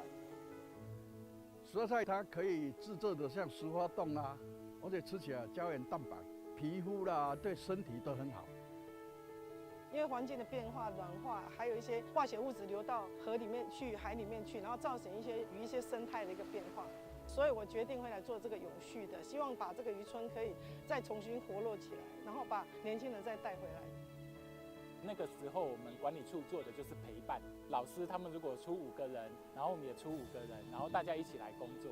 社区居民也很习惯，那我的同仁也很习惯。我觉得这才是马澳社区它最可爱的地方，因为这边的居民他是很无私的奉献。如果有多余的钱，我们来回馈给这个马澳渔村，就可以用来做老人共餐的费用，或者是渔村需要的福利。The project of Mo'ao Gladium, it shows that the sustainable implementation, not only in the environmental, but also in culture and the social economic, especially the benefit of the community. Welcome to Mo'ao.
Community Tour Siancán, el latido de la comunidad. En el corazón del Caribe mexicano, donde el tiempo parece detenerse, existe un lugar sagrado, Siancán, que para los antiguos mayas es donde nace el cielo. Pero el verdadero cielo no solo está arriba, también está en las manos de quienes cuidan esta tierra. Somos una cooperativa de familias mayas, herederos de un conocimiento ancestral y guardianes de la reserva de la biosfera. Nacimos de una decisión: tomar el futuro en nuestras manos. Nuestro origen es la defensa de nuestra identidad. Operar aquí, en un sitio patrimonio de la humanidad por la UNESCO y Humedal Ramsar, es un privilegio que asumimos con la máxima responsabilidad. Cada tour es un diálogo con la naturaleza, guiado por las estrictas normas de la CONAN. No somos solo guías, somos intérpretes de la selva, del agua, del viento. Compartimos las historias que nuestros abuelos nos contaron en los mismos canales que ellos navegaron. El turismo para nosotros no es un negocio, es una herramienta de conservación cultural y ambiental. Cada visita se convierte en un pilar para nuestro futuro. Los beneficios no se van, se quedan. Se transforman en becas para nuestros jóvenes, en proyectos de manejo de residuos, en el fortalecimiento de nuestra comunidad. Es un ciclo de regeneración. El viajero se lleva un recuerdo imborrable y deja una huella de prosperidad. Esta es nuestra historia. No se trata solo de viajar, se trata de pertenecer, de entender que cada ecosistema tiene una comunidad que lo protege y que al elegirnos te unes a nuestro pacto sagrado por la vida. Community Tour Siangan, viajando para regenerar.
into a fascinating new trend in travel. URH, a Swiss shipping company, has successfully launched the very first 100% vegan brunch cruises on Lake Constance and the River Rhine. That's a huge indicator of shifting consumer preferences towards more ethical and sustainable options. Right. And what's particularly striking about this initiative is not just that it's vegan, but the extent of their commitment to sustainability. They've achieved Sustainable Level 2 status and the Good Travel Seal Gold certification. This means they're not just talking the talk, they're actively minimizing their environmental impact, reducing waste, and using locally sourced ingredients. It's a holistic approach, a truly inspiring example of innovation in tourism. So when you boil it all down, the takeaway is pretty clear. You have URH launching these pioneering 100% vegan cruises on Lake Constance and the Rhine, and they sell out almost instantly. They're doing it with fantastic partners like Die Kochberaten and New Roots, emphasizing things like zero waste and amazing plant-based food. Plus, this isn't just for show. They hold serious certifications that prove a deep commitment to responsible tourism. But the biggest message here is that there's a strong, growing consumer demand for travel experiences that are both eco-conscious and ethically aligned. URH isn't just offering a meal. They're setting a new benchmark for Swiss tourism by championing plant-based cuisine and comprehensive sustainable practices. This initiative is sparking important conversations about climate-friendly tourism and the real-world impact of conscious consumer choices.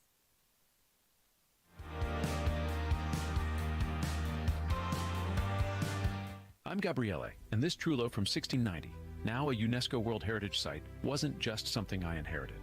I grew up here. Among these stones, I learned the value of the land, of silence, of the seasons. Today, it's become a declaration of love for my roots and a concrete response to climate change.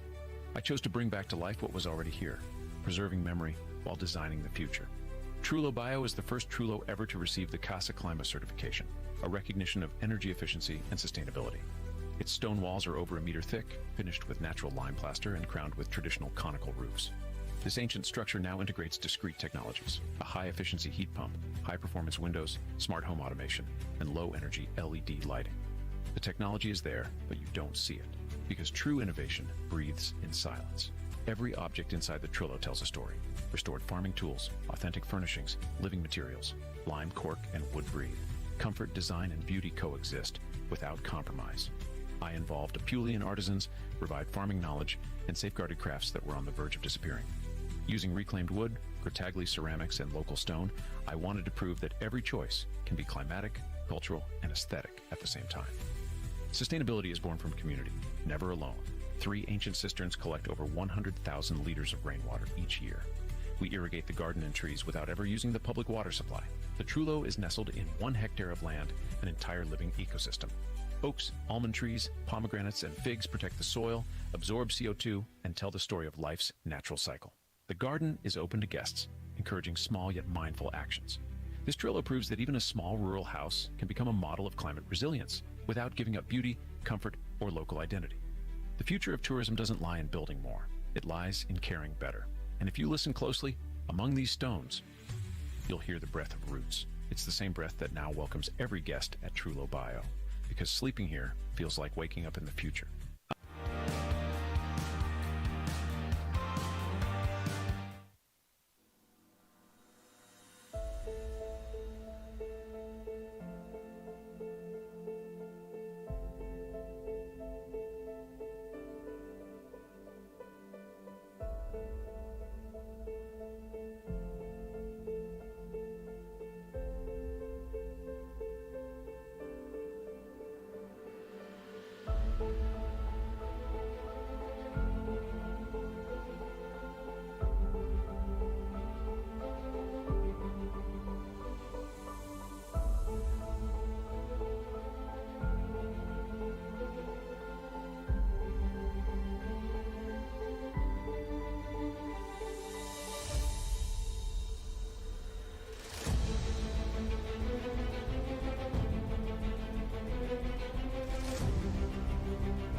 Community Tour Siancán, el latido de la comunidad. En el corazón del Caribe mexicano, donde el tiempo parece detenerse, existe un lugar sagrado, Siancán, que para los antiguos mayas es donde nace el cielo. Pero el verdadero cielo no solo está arriba, también está en las manos de quienes cuidan esta tierra. Somos una cooperativa de familias mayas, herederos de un conocimiento ancestral y guardianes de la reserva de la biosfera. Nacimos de una decisión: tomar el futuro en nuestras manos. Nuestro origen es la defensa de nuestra identidad. Operar aquí, en un sitio patrimonio de la humanidad por la UNESCO y Humedal Ramsar, es un privilegio que asumimos con la máxima responsabilidad. Cada tour es un diálogo con la naturaleza, guiado por las estrictas normas de la CONAN. No somos solo guías, somos intérpretes de la selva, del agua, del viento. Compartimos las historias que nuestros abuelos nos contaron en los mismos canales que ellos navegaron.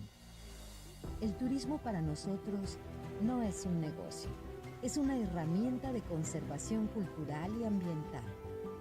Cada visita se convierte en un pilar para nuestro futuro. Los beneficios no se van, se quedan.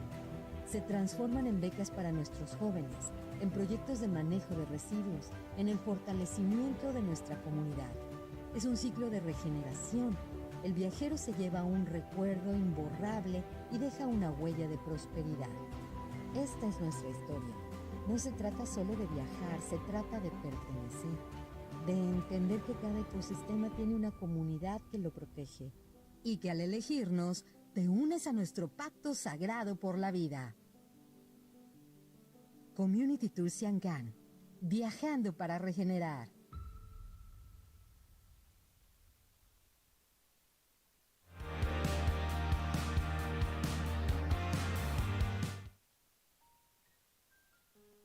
In a small town in Fengren, Taichung, Taiwan, there is an 80-year-old family of brewing heritage. Accounts interview fills with rich brewing scenes and memories. Flavors on the table would not be complete without a miso soup. It is believed that miso soup served in traditional liquor wooden bowl is the real one that makes people touch, happy, and feel delicious. Fengren is the center of Taiwan's liquor art. Every stroke held the words of the craft. As time passed, Fengren liquor art gradually faded away. Weirong is a century-old Taiwanese enterprise. We hope to preserve local culture and art. Last year, we successfully hosted 7 events led by young artist Mr. Chu, teaching and touring about liquor weird culture. Students visiting the culture center learn about local brewing and liquor art culture. They enrich aesthetic competence and create unique works by painting. With partners, we take away the cultural memory. To share that with others, we designed a gift basket integrating local culture and history. It features with a reviso made by 80-year craft, an agable over 1 year, and a lacquer tableware made by the master, Mr. Tsai. Each lacquer piece must go through 7 processes, creating this gold foil lacquer wooden tableware. The exterior features a viso koji tray, which is the key to creating delicious viso. The gift basket conveys the spirits of a local liquor and brewing culture, promoting local economic growth and participating in various competitions, introducing sustainable tourism through culture, letting local memory pass down from one generation to generation. Let us pass on this heartwarming cultural memory together.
位在洞宇坪出生的小孩。洞宇坪位于澎湖县万安乡，是传统的小渔村。13岁，我便跟着父亲出海捕鱼。那时候我们靠海为生，随着气候变迁，国家公园成立，渔场的限缩，当地人不得不选择离开。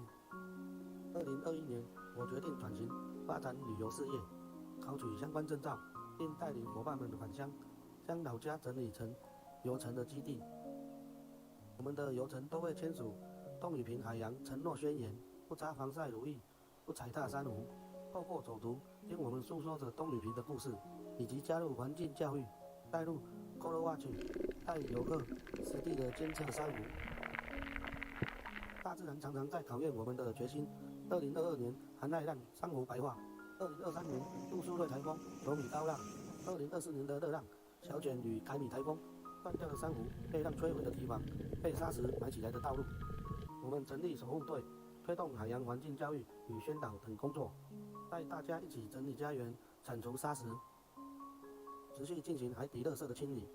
我们开始学习潜水，投入珊瑚复育，首创老枯石复育法，从钻洞定位，固定老枯石到珊瑚的扦插。我们亲手让生命重回海中，并持续举办净海活动，清除超过600公斤海废。2024年使用 ETS 检视是否符合永续旅游。3月学习 Color Watch 的珊瑚监测法，4月开导活动，一起进山进海。5月走向万安，投放爱心鱼礁，并认养学校的环教。6月在万安种珊瑚加净滩活动。2025年投递绿蜥龟生态礁食鱼教育，至2023年10月长期监测珊瑚状态。我们将持续带领岛民一起带岛屿与海共生。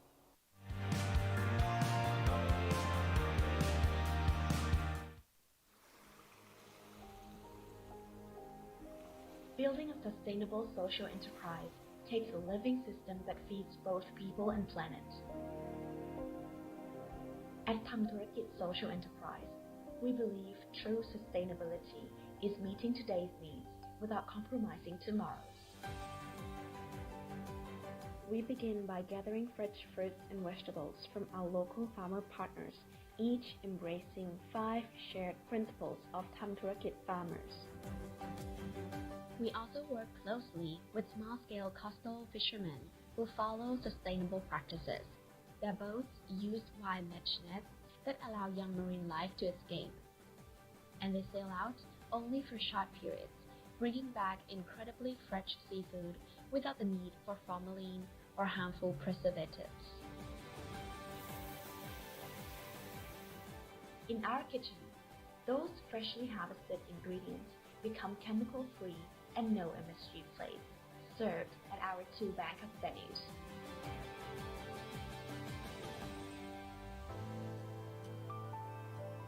A lively city center eatery, Tami Batat Thong, and a warm family-style restaurant by the lake at Tami Samagon Village.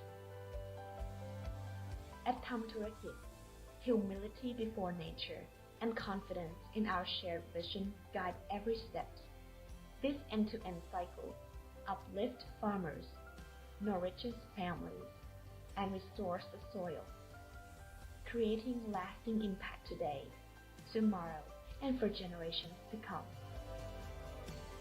This is how we choose to create meaningful impacts for nature. And this is Tamturakit Social Enterprise.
Je ne sais plus exactement quand notre voyage a commencé.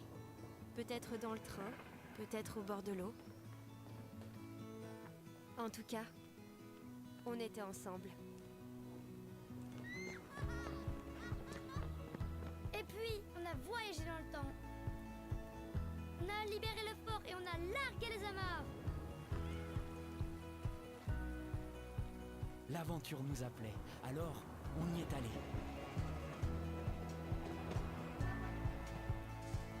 Au début, c'était juste pour quelques jours. Mais on s'est laissé porter et on ne s'est plus quitté.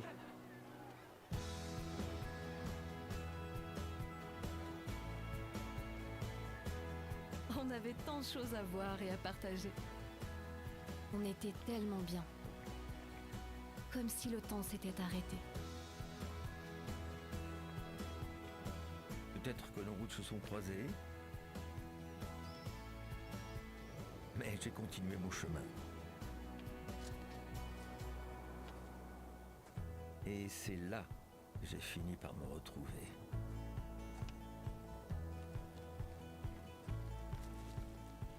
Je ne sais pas jusqu'où on est allé, mais on était loin. Et quand on a cru que c'était fini, en fait, ça ne faisait que commencer.